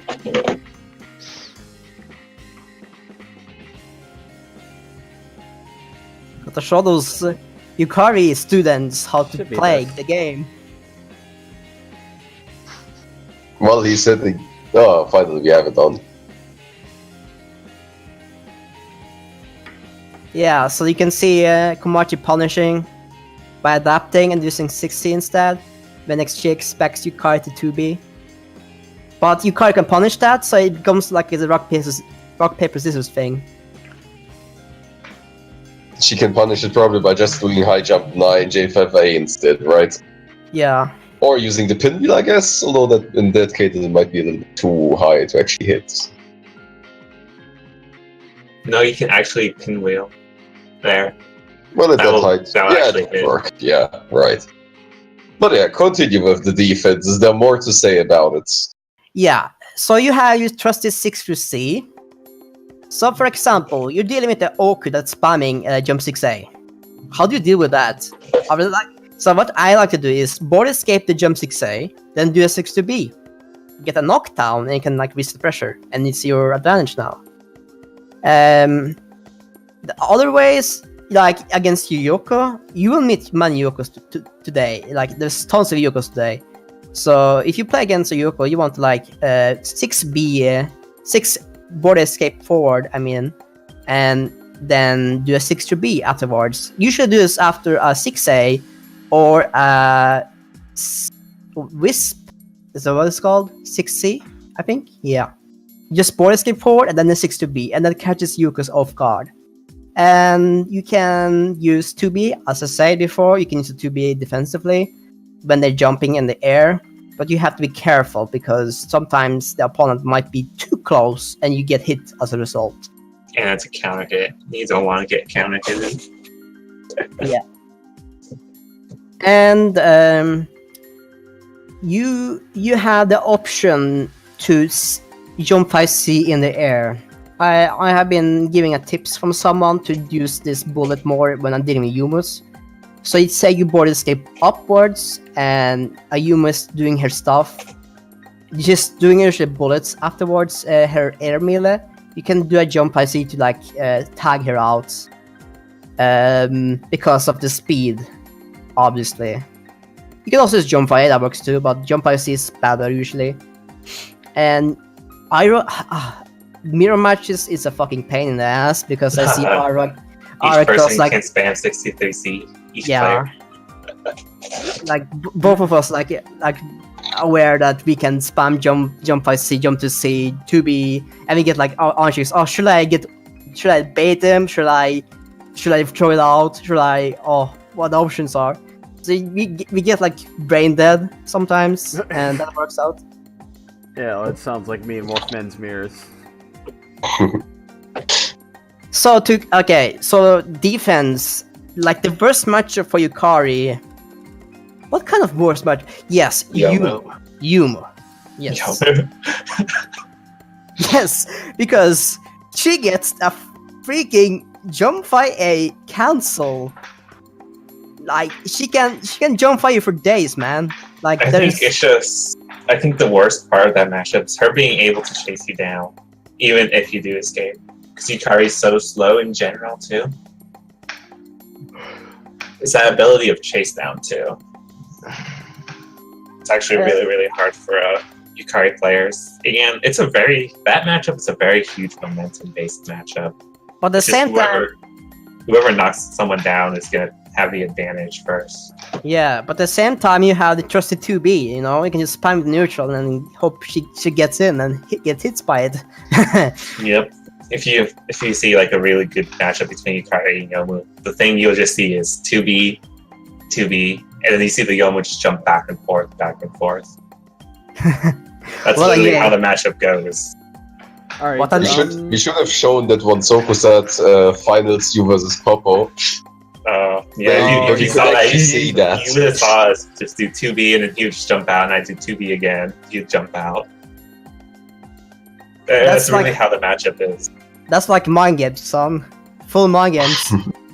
That's you the never neutral know. right there. Yeah, but in defense, you're basically toast. You are a fat toast to Yumo. Actually, another thing, I don't know why people don't do this. Not that people don't do this.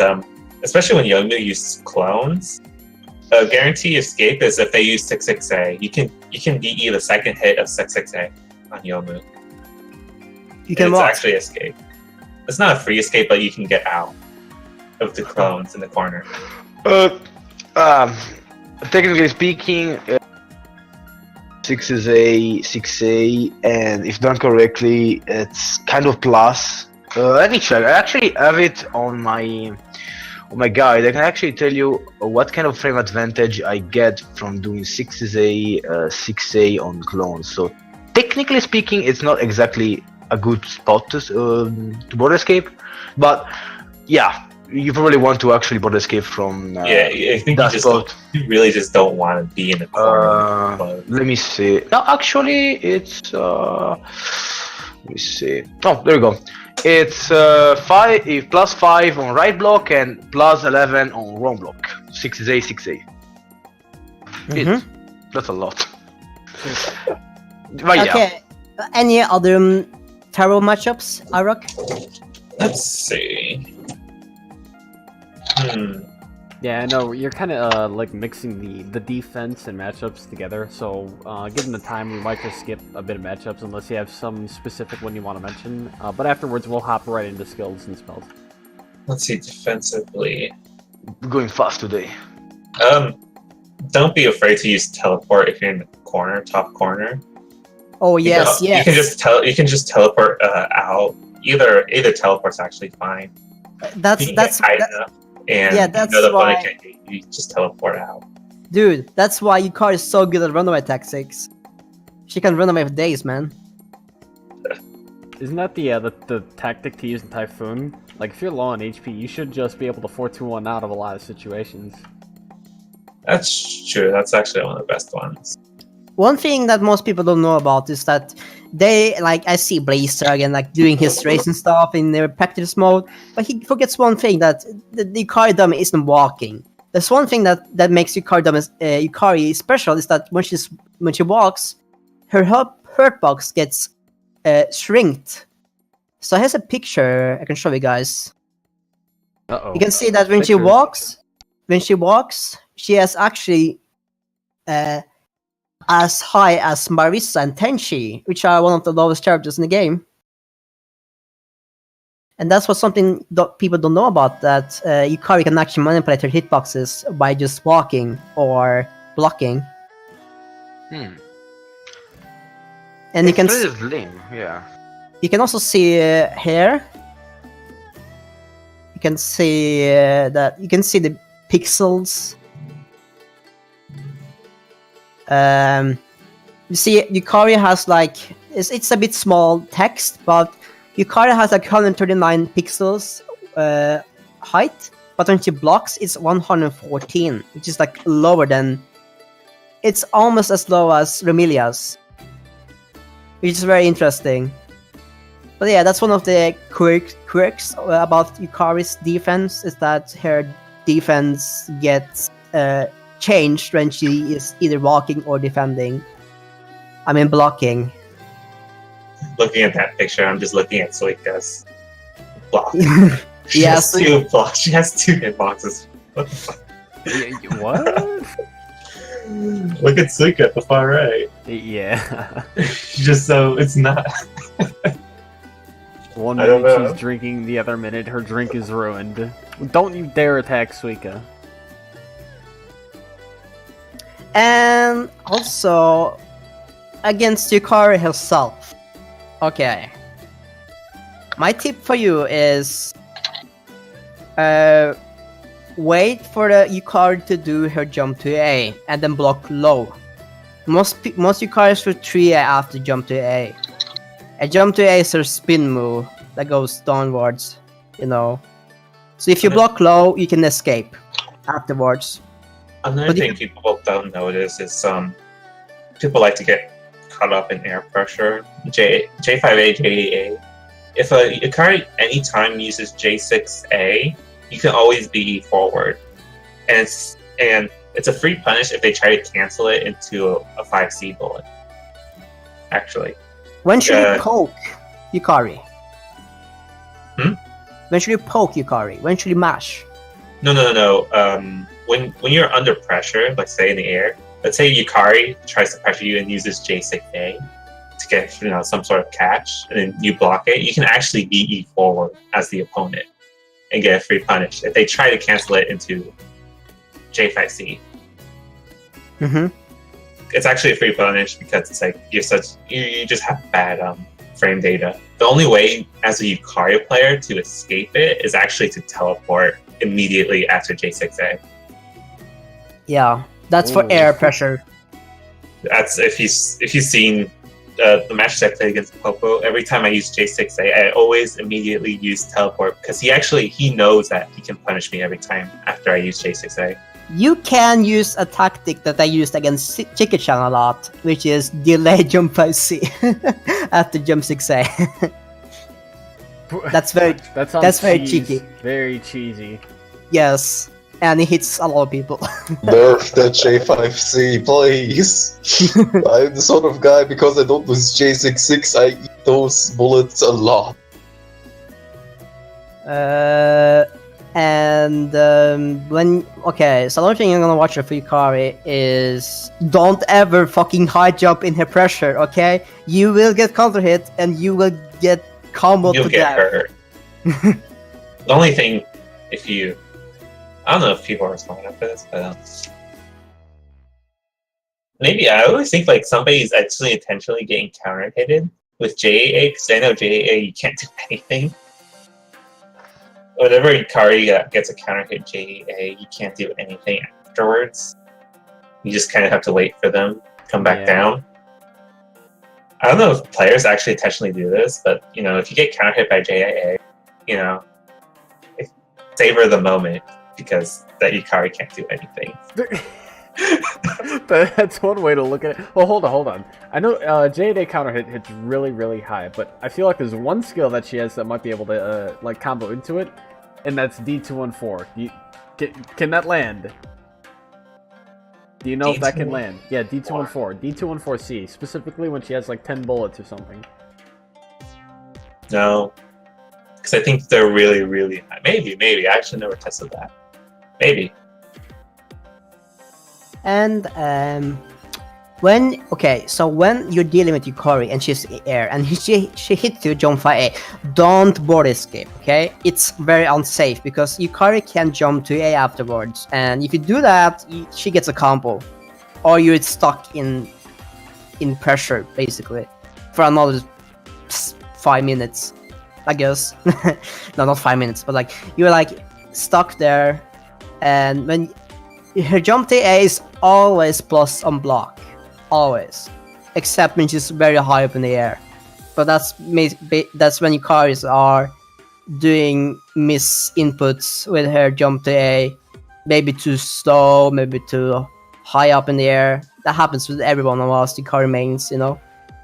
But yeah, it happens a lot, and we get triggered by it because we like get angry at ourselves. But why did you do this? Why can't you just do it lower? And our fingers are like sausages because yeah, we are humans after all. And I'm not sure there's much more to say about Yukari mirror matches in general.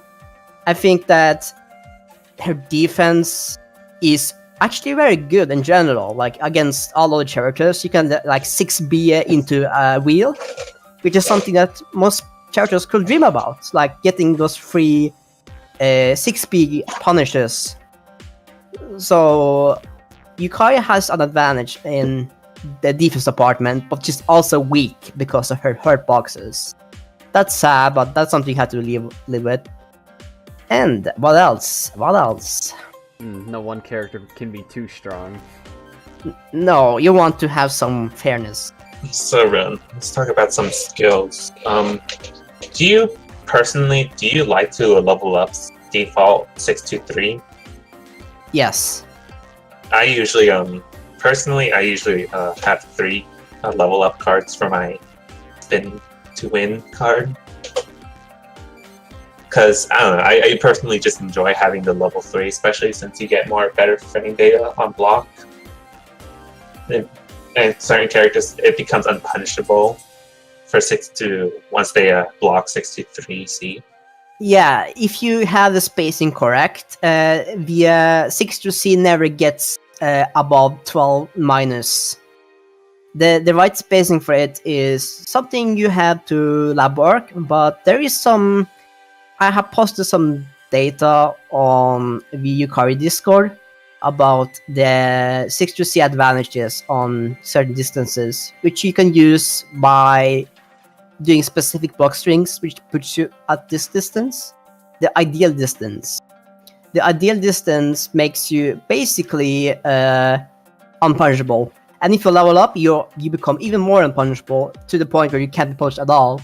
And that's what you want as Yukari. You want to have those annoying 6-Cs that they can't deal with, you know. And I think I've seen them before. Like, there's some certain setups where you just do it in block string, and then you back up a little bit, you do a 6-3, but you got the right spacing that on recovery you can just do a 3A and you're safe. Does that sound correct? Mm-hmm. Yeah, yes. That's been done to me a couple times by, well, somebody in the guests, but let's not talk about that. Oh yeah, something that I just remembered. Yukari, some people, you have to, with Yukari, when Yukari charges a 6A, even if you block blind read right, if the opponent tries to contest, you can always do 3A after charge 6A. You actually, if you space it all correctly, you actually win the trade. That's good. That's crazy. I'll keep that in mind. So whenever you're playing against a Yukari, do not attempt to try to like melee or do an attack after you've safely correctly blocked charge 6A. The best thing to do is actually, if you assume they're going to do 3A, you can actually just jump backwards and then dash forward. I don't know. I kind of always just border escape it. It's like, because I'm always afraid of the 3A. Because sometimes they do it, sometimes they don't. So I'm just like, okay, I'll border escape it instead. Yeah, I will post the advantages in the Discord. I forgot I didn't post it on the Yukari Discord. It's a shame, really. Oh, that's Well, too bad. I'm yeah. sure PC Volt would appreciate that. Let's see. Okay, here we go. Let me Okay. just make a screenshot of this then. Oh, seems like it got fucked up. The bold and italic. Let's see if you can fix that. I can actually take a screenshot. Never mind, I can take a screenshot. Let's see. Just give me a sec. Alright. I don't know, Right. Morph. What do you think? What do you think of the spin to win skill, Morph? I know it catches you off guard all the time. That skill is just unfair, come on. I mean, the hitbox is just huge. Here's It's the huge, picture. deals damage, it's tight to run, it's grazing. Alright, here's the picture. With the bold italic. Cool. Yeah, I got it. Give me 1 second. I'll have it up on stream. That stuff should belong in the wiki, is it there? No. Should ask someone to upload it over there, because this seems practical. Yeah. It's you use specific block strings when you are close enough, and it gives you the correct spacing for 6 to be 12 frames or 13 or 14. Normally it's like minus 19, which is a lot, but with the right spacing you get about 12, even more if you level up. So this is your science in trying to reduce the number of frames spent minus Yes. in certain block strings. Like I see you have a setup here that has you at 12 frames, and you put very big emphasis on this block string here, which is amazing. This is really good sciencing, in my opinion. It's something we should be doing all together with other characters, but we're too lazy. It's But okay, anyway. man. It's okay. This is good though. Round 33 with the data dump. Go ahead and continue if you wanted. Yeah. So the other thing I want to learn, as I said, you want to learn how. There's like three important skills with your car you want to learn. The first one is making jump 5C into jump 2C. I mean, sorry, 5C into high jump 9, jump 2C. Got it? Yeah. If you do it fast enough, it becomes airtight. So this is a practice everyone should do. You go into practice mode, you set the dummy to block after one hit, you do 5AA, 6A. They will not block the 5AA, but they will block 6A. And after that, you do 5C, high jump 9, jump to C. If they get hit, that means you did it wrong. If you did it correctly, it will mean that they blocked all of it, the last part. And from there, you have lots of options you could go for. And that's something I learned from Magister, because Magister, he discovered a lot of stuff that most people didn't discover because of his execution. He had really good execution. And thanks to this, he discovered that jump to C was actually airtight. And that made things a lot easier for me, at least, because I was now confident in my own pressure. But before I had to rely on my jump to A to get stuff done. I think I actually have a video on the practice you can do. Let's see if I can find it. In the meantime, what other skills do you want to mention? Other skills? I would say the Chimera is one worthy skill to talk about. Ooh, the Wings of Chimera. Yes. Which one is that?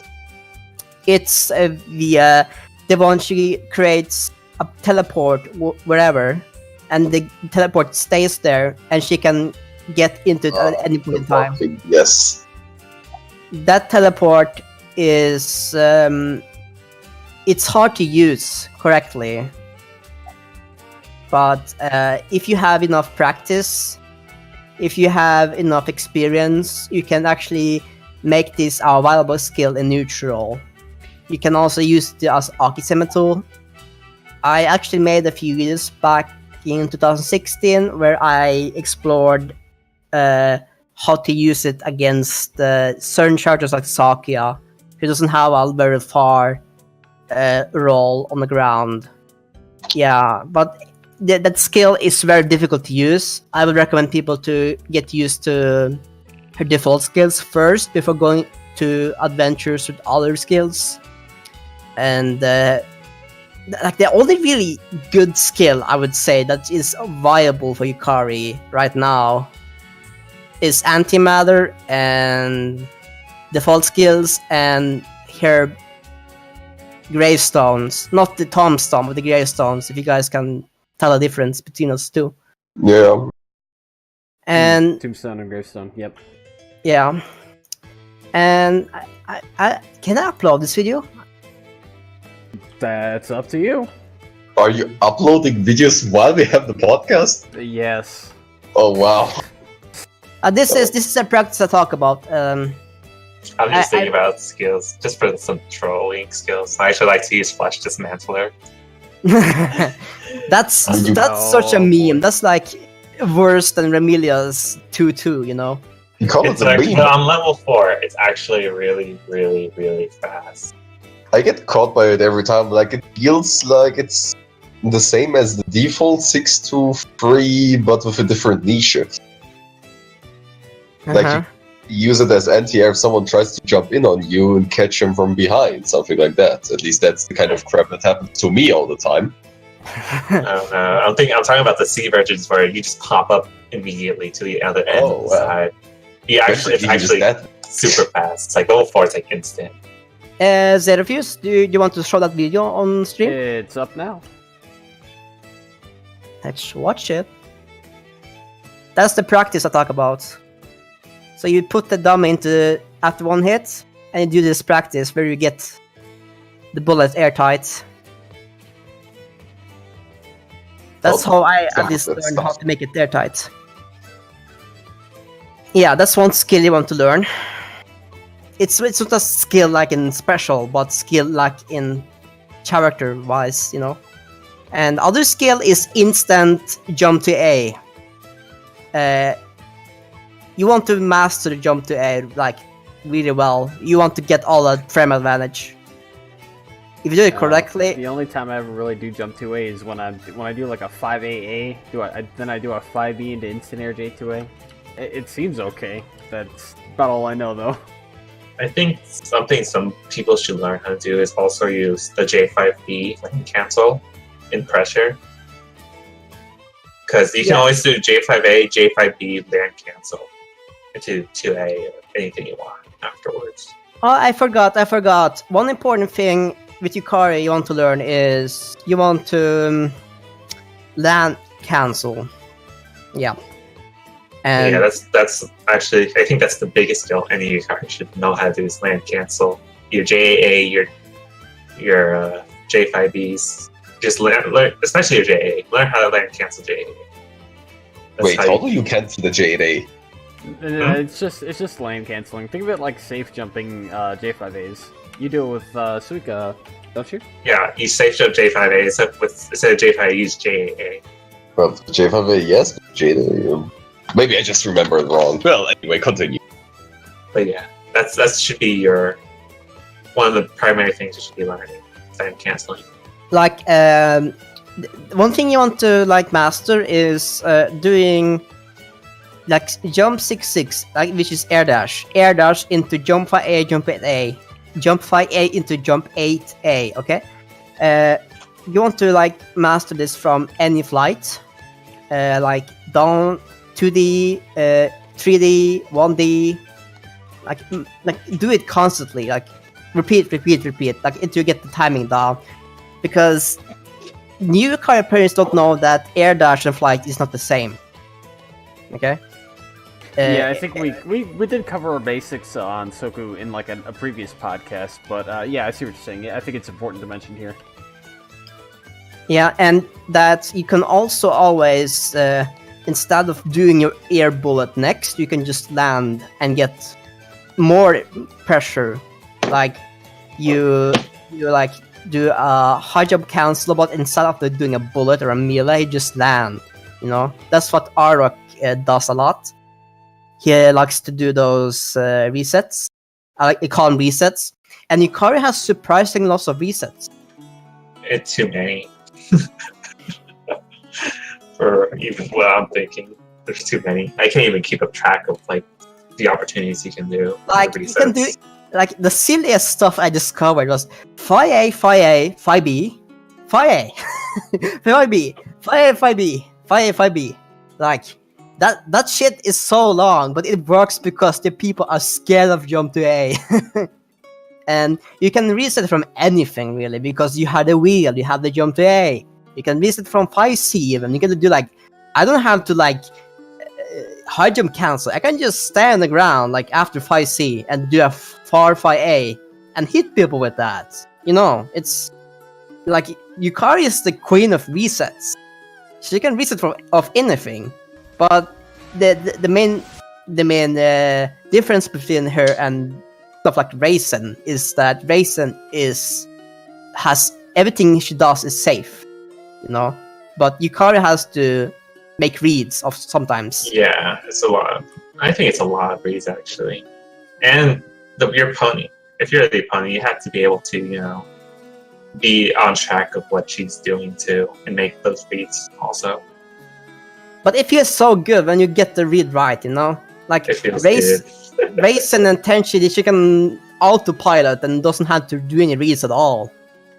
But yeah, Yukari actually has to think, you know, if this happens and this happens, there's just like so many situations, and you have to be able to change your pressure route in your buttons in that moment.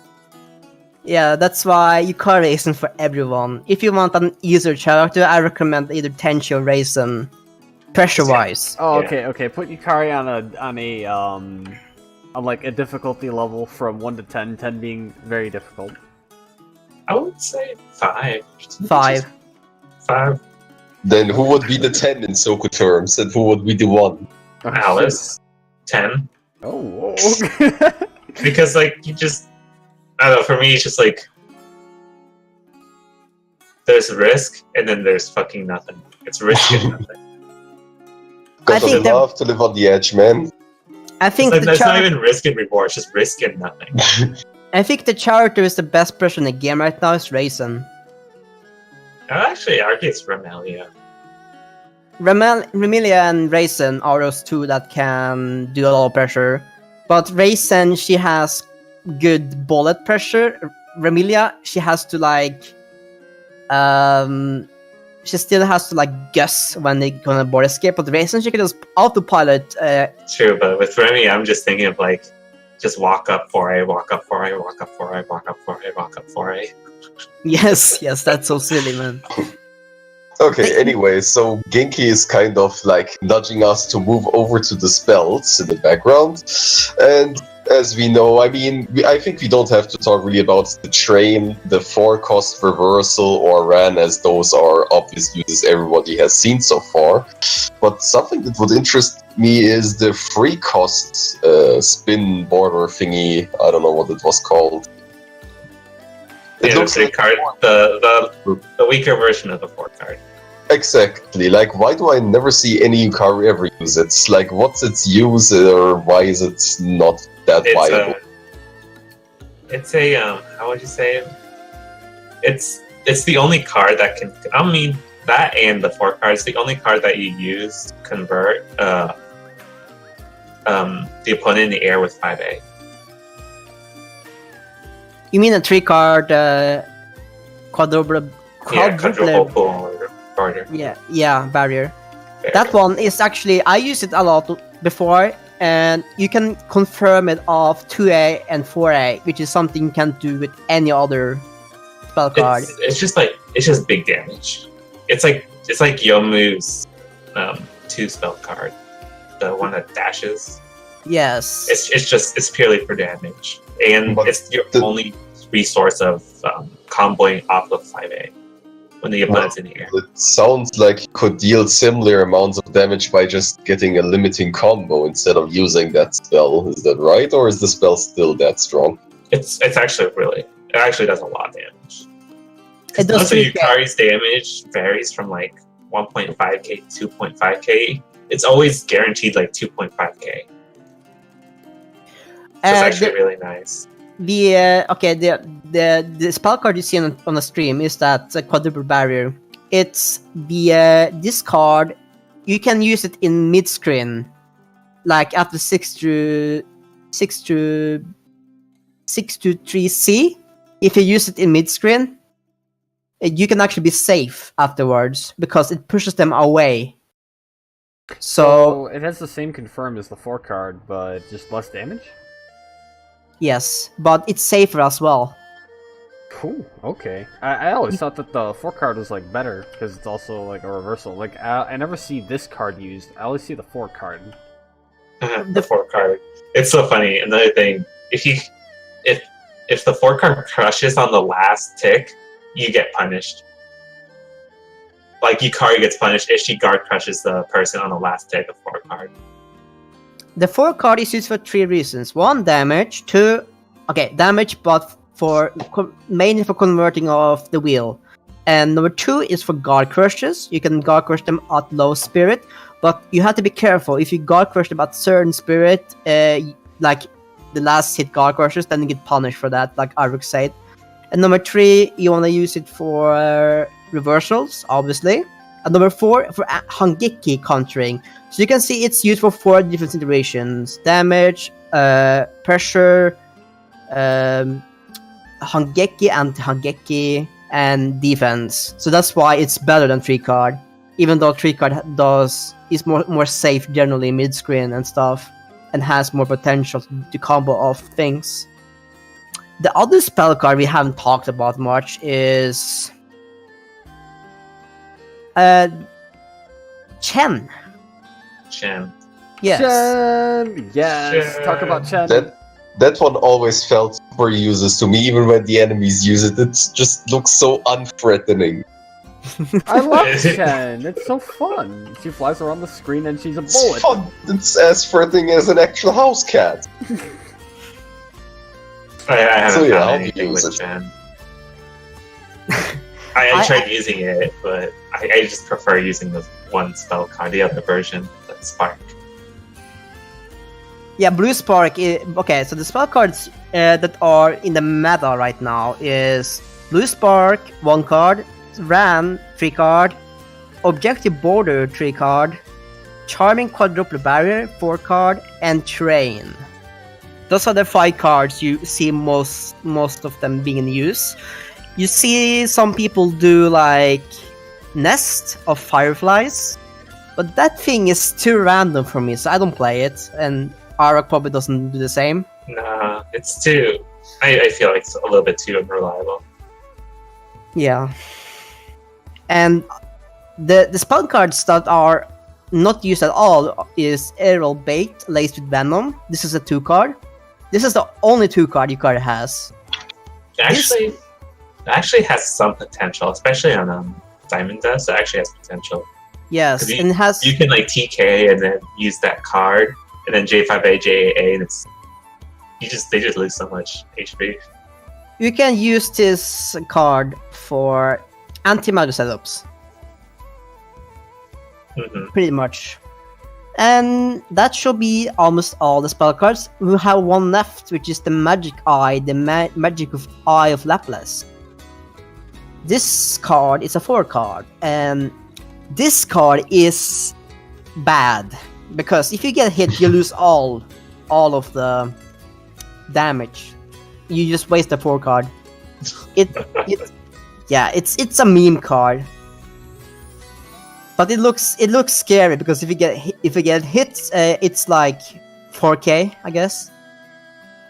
You guess. I mean, it's menacing. That's something, isn't it? So if you're a perfectionist, you should actually pick that card. Absolutely, because people don't want to get hit by. What did you say it was? 4,000? Yes. That's good damage. I think it's great. I think The I'll run it.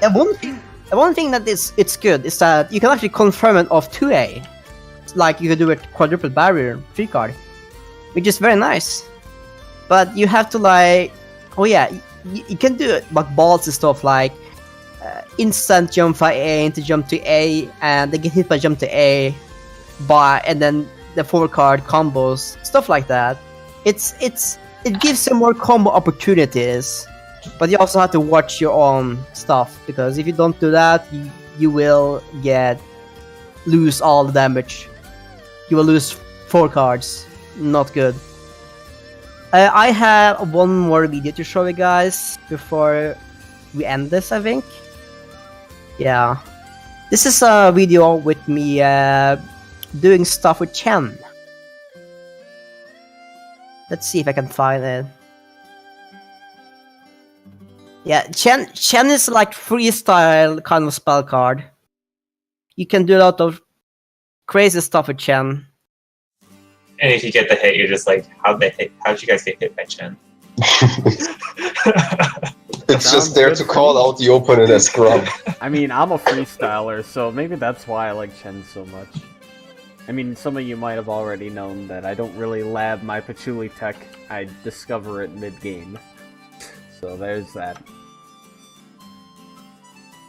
And another thing, I mean, for people who actually like to use Tombstone, I think Tombstone at level 4 is actually kind of good. It's actually really, really fast, but it's just really not worth leveling it up, so. It's just, you really need that deck space for other cards that are more useful. Alright. I'm gonna post the video on Discord. This is probably the last video post. Oh, did you find it? Yes. Ron, did I ever talk to you about that one combo in Sprinkle with Tombstone? Oh, yes, The I think counter hit that. Tombstone? Yeah. It's like, Those like 3K. no, it's actually 4.2k. Oh, 4.2K. Oh god, that's a lot. 4.3k, somewhere around there. The damage. So it's like counter hit Tombstone and then in Sprinkle into a antimatter into another Tombstone. Mm-hmm. That's actually 4.3k. Yeah, that's very good. It's scary. Yes, the last video I posted is a video of me doing stuff with Chen. The only viable way you can use Chen is after 6A or jump it A. Or you can use it after a 5C, which if you are very sure that they will block high, you can actually use Chen afterwards. It won't work against characters that have small hitboxes, like Suika, Marisa, Raisin, for example. So Chen is a very character-specific card. You can use it for weather control. Yeah, you can see a video right there. I'm using 6A and then Chen. That's a good block string. Is that tight? Yes. It Oh, looks like after the Chen, when you go right into 5A, it looks like it's not tight. Just because like the animation switch there on Yuko, but maybe Yeah, but you know. if they try to dash, they will just get hit by the 4A. Yeah, it's a freestyle kind of card. If you want to have the safest way to set up Chen, that's with Anti-Matter. So Anti-Matter is your Chen's best friend. And you don't want to use Chen in matchups where you have to do more setups in order to get Chen out. And Chen is just cute, you know? She's just bouncing around, being a cat. Should just stay on the screen without the hitbox. Yeah. Yeah, well, I kind of like this setup. You don't mind if I like steal this or anything, do you? Go ahead. I don't know. I use Chen a lot, so. But okay, is there any other spells you wanted to talk about? Other than that, not that I know of. I think we covered everything. Yeah, so Well, when using Chen, you don't want to. You want them to block high. That's what you want. Yeah. If they block high, you're free to do whatever you want because Chen makes you +1, so you have +1 advantage. That so you means still trade with Vermilia's 5A, don't you? yeah, Or Tsuho's, oh my god.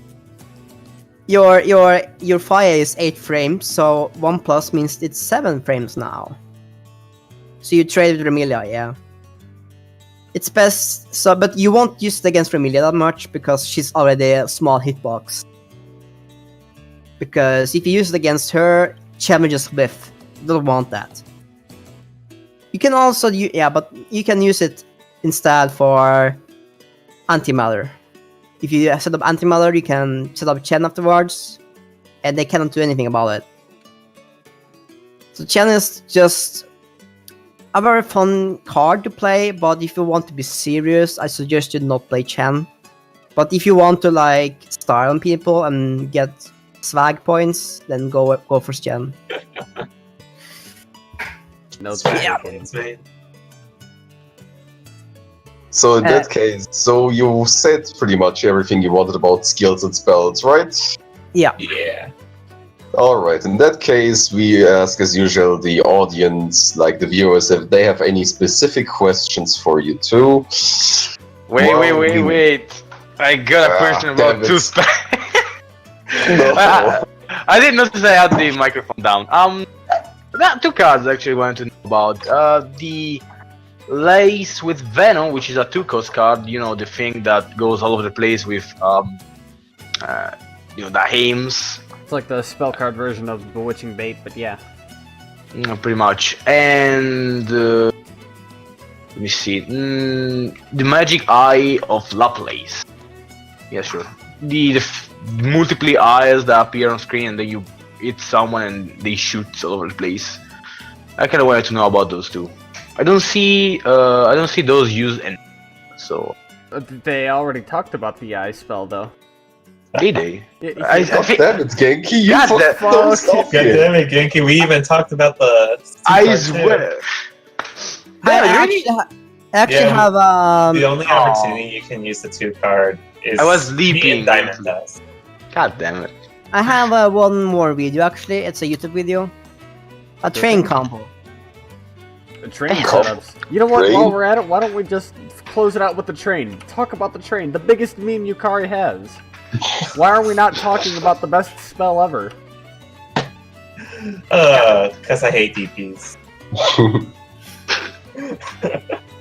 That's the main reason I don't use it anymore. Is because it's DP. It's just there's so many holes in it. It's so insane. It's Damn, it's not here guaranteed. is It's the not video guaranteed. of Zim. Yeah, you can. Yeah, the thing about you can set up train after 6 through C, 3 hits. And That's true. yeah, But the problem is, if you're against a Yomu or a person with the DP, they can just DP. They can Yeah, just DP it.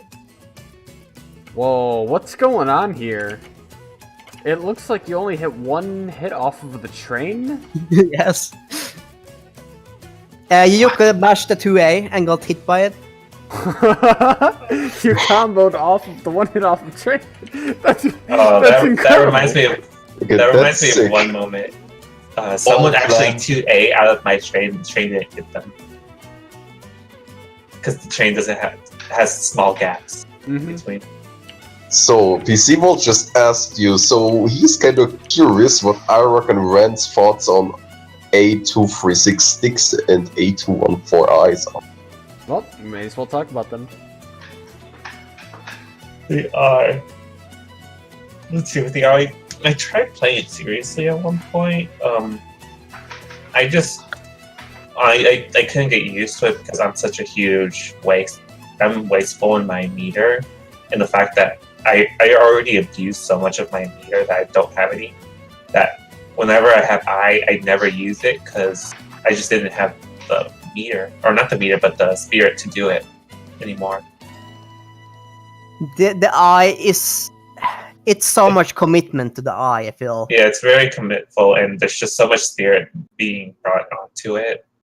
Because it's like, in general, Yukari's spells has a huge spirit recovery delay. And it's commitment and being able to learn how to combo off it and the opportunities you can do. Yeah, and the C version is a very... it's so weak, kinda. It feels weak. Like, you get like 0.5 more spirit damage, but that's all, you know? You have to do multiple to get more rewards. But that costs more... The spirit ratio is worse for your side than the opponent's side. I don't like that. So for me, if I were to pick 2 and 4, I will pick Antimatter for sure. And I also really like the default skill. Like, those are like 2 best picks for 2 and 4. The eyes, they can be used, like, you can get confirms of 2A, like you can get with Laplace 4 card. You can get confirms of 2A, 4A, 5A, you know? That's something you can do with other skills. So it's, I would say it's usable, but you often don't find the time to use it. That's why people don't use it. And Yeah, for the other Alp 236, I just can't trade it for my Tombstone. The Tombstone is buy, man. Yo, it sounds like a really valuable skill in the Tombstone, just because you can use it midair at level 0. Mm-hmm. But when I go back to talking about the Eyes of Change, or whatever this skill is called, the eyeball. Specifically, I like to use it for combos, and that's about the only thing I really practiced with this skill. But I also know it has a C version, which is usable, or like which activates on block. Is there any merit to using the C version on block? I never fiddled around too much with it, so I have no opinion on it right now. And the C verse doesn't say it has to bad ratio in terms of spirit. The spirit down and spirit cost is too bad. In my opinion. It's just that bad? Alright. In that case, that's out the window. I don't know. I guess I saw hope in this skill just because of the damage potential you can get from combos. As such, we're seeing in this complimentary combo video I have in the background right now. You can use it for more combos. You get a lot more damage off it, but the reason why I don't use it is because I don't have the spirit to accommodate for those combos. The one thing that I see with those combo videos is that they don't show how much spirit you have after the combo is done. Like they show done. Because this you have to is think oh about my it. god, yeah. I know exactly what you're talking about because I get into this argument when it comes to doing optimized patchouli combos. When I talk to other patchouli players, they're like, "Well, Zero, why don't you always do the super duper optimized, super patchy wombo combo?" Because you don't have the spirit. Most of the time, you only have 3 spirit to do it. Oh my you god! already expend all of it. to give you an idea, it's the same thing that those pro IO players do. They don't end with specials, they end with normal bullets to get that spirit legend going on, you know? Mm-hmm. That's the same thing about Yukari's specials. You don't want to end with the special, so because you want to have as much spirit as possible before you pressure in, you know? And that's the problem with the change Eye of Changes, is that it's it's too much commitment. That's what I can say about it. But if you want to like style an opponent, like you can run 4 out of changes to the 4 chance, for example, like ultimate meme deck. Magister, he runs 4 mana pots. Yeah. That sounds a little bit. I can't say I'm like that. It's What do you just guys Yukari. Yukari just she loses a lot of spirit really, really quickly. That's the problem. Yeah, and okay, so tips for avoiding train: just reversal. If you can, sometimes just high jump, and you might avoid last 2 hits. But Yeah, always sometimes, high jump for the counter hit, 'cause you'll just get hit by 1 train, and that's actually least Because it counter hits and launches you higher, right? yeah. And Yeah, I the see trains- what I he's didn't consider that actually. Blaze Dragon But- does that a lot in like when I watch him in tournaments, because he does the high jump and then he gets like counter hit. He'll take like 2.5 or 3k, but he only takes the 1 hit. Better than taking 5k. Yeah.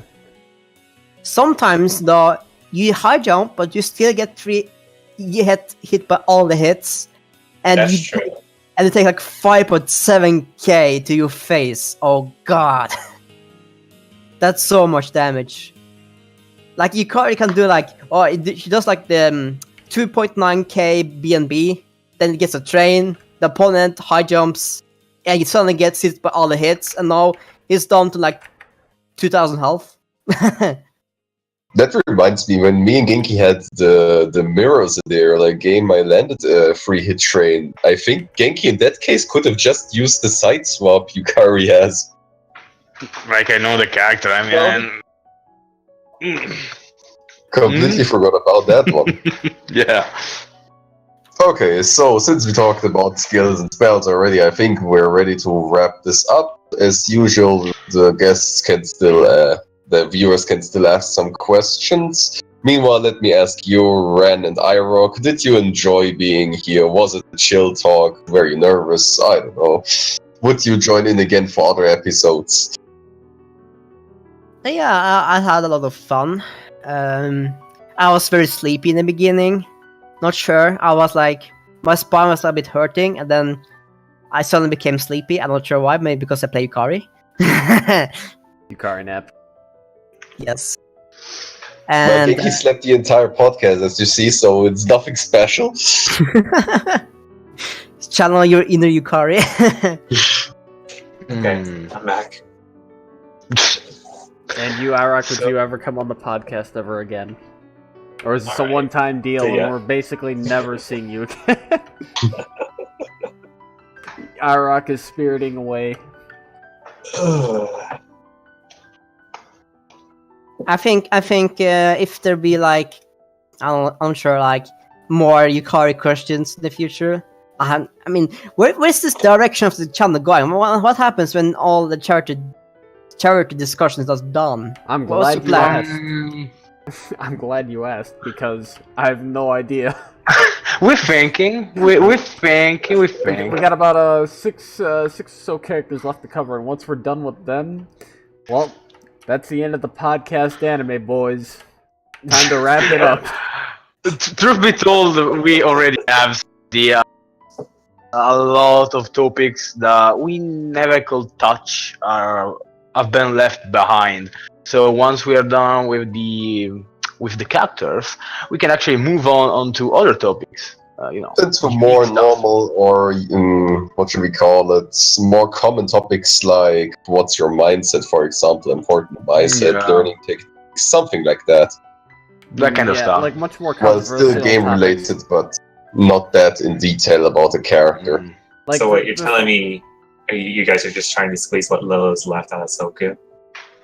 You could say that, I guess. Sure. If you're so I'm joking. pessimistic. I'm joking. There's always something to talk about when it comes to Soku and the fighting game genre in general. So I think I mean, when we're pulling, you some can cool check in the pins. We actually have a pool of topics and ideas we might talk about it. True. Dude, the It's huge. podcast is getting fucking exposed, dude. We got nothing. What's next? Gonna sell your bodies on stream now? You know, I think Oh. we might be able to get more entertainment if we start using webcams. Just, let's get rid of this, Oh no. this anonymous. Shoot me. Okay, Just anyway, shoot so, Yeah. well, since we're about to wrap this up, let us tell the Chilling. viewers about two more things. For one, the France combo contest ends in 3 days, as his nickname suggests. So if you want to submit something, go ahead and do so pretty soon. He's always said that he doesn't get enough submissions. Think of something fancy, folks. Oh, friends combos. Let's see. What do we have? So, I feel like it's like really important that we shield the tournament that will happen this month on the 20th, which is a tournament made by Howl and Advice Howl, and it's only Europe tournament, so it's a regional tournament just for you. I think it's pretty important to throw out there because we don't really get many, and I figure some people actually may want some of those. So there you go. This What 10, game this is 20. Oh, it's Soku. It's always it's Soku. Oh, okay. Yeah, it's a regional tournament for Soku on the 20th. It will be at the actual European hour. I think it's on 6 p.m. Central I mean, European if you say time. 6 p.m., it doesn't mean long. Okay, on Central European summertime. Yes. Is that okay? Thank you. It's a regional tournament. It should be fine. I mean, if you are in any other place that is on like Europe, then that sucks. And I guess one thing we can also mention is that Fahim wants to host a tag team tournament. Yes. It was scheduled for tomorrow, but he had to cancel due to bad weather or something, or bad connection, something like that. But I'm Yeah, pretty I sure he will host it the next 2 weeks, 3 weeks. Maybe we can mention it again the next episode. It's like, who do you guys think? Who do you think is gonna win for the Owls EU tourney? That's a tough one. I think if Ran joins, not 33 here. I think if Ran joins, he'll probably win. The call So, out. I'll make it really simple. I don't like regional tournaments because we already know who are the strongest people in that region, and making a regional tournament means you already know who is going to be on top of it, and that's boring as hell. That's the truth. Would upset. Hey man, Yeah, you asked who I thought. Sorry. Morphman asked who I thought was gonna win. I'm not gonna lie, I think Ran's gonna win. Not 33. I think it's gonna be the other Ran. So that's why you gotta get in there on Thursday and prove me wrong. I'm sorry, you probably don't know that reference. What do you guys think about Japan's opinion on this Discord? Oh, do we Do we even know it? I don't No, Yeah. I don't think we do. Because they converse amongst themselves. Like if you go to Tensoku, you'll find that they're always in voice chat with one another, but never with us. So what Yost just said, they probably think we're retarded. But who knows? What else? And finally, we don't yet have the next beginner beatdown, so I guess we gotta wait for that. Soku Saturday is probably gonna out, I suppose, next week. I hope so, at least. I don't know. And- I mean, if I'm not doing anything later today, maybe I'll put the Yukari net bracket together. You know, for the real North American players. Happens at like 7 p.m., which is like 5 a.m. for Euroland. Jesus. Obviously, once we are done with the podcast, I'll make the announcement for the next week Dream Chaser 23. I think it was 23. I actually forgot. No, 22, like the podcast. Okay. So yeah, I think that's all. No, I We got don't have one more anything? thing. There was a couple of videos that I didn't get a chance to show off regarding Yukari today, and they're courtesy of Gutman, who actually helps me out with preparing the podcast behind the scenes. You guys probably don't know about. So I'm going to post those in the General and Toho channel later on the Discord, if you guys want to see the rest of the videos that were put together in preparation for the episode. Other than that, though, there should be another character coming within the next podcast. Not scheduled yet, but there's going to be a vote on it, so just look out for that. Okay. In that case, thanks for the viewers for watching, and thanks again, Ram and iRock, for assisting with the Yukari discussion this episode. Thanks for joining, Elos and Irish and dying. You will be Thanks. Especially shout outs to Irish and Elos for Shout out to carrying this podcast. God. Okay, guys. See you later. Good night. Alright. See ya. See you guys, everyone. See you.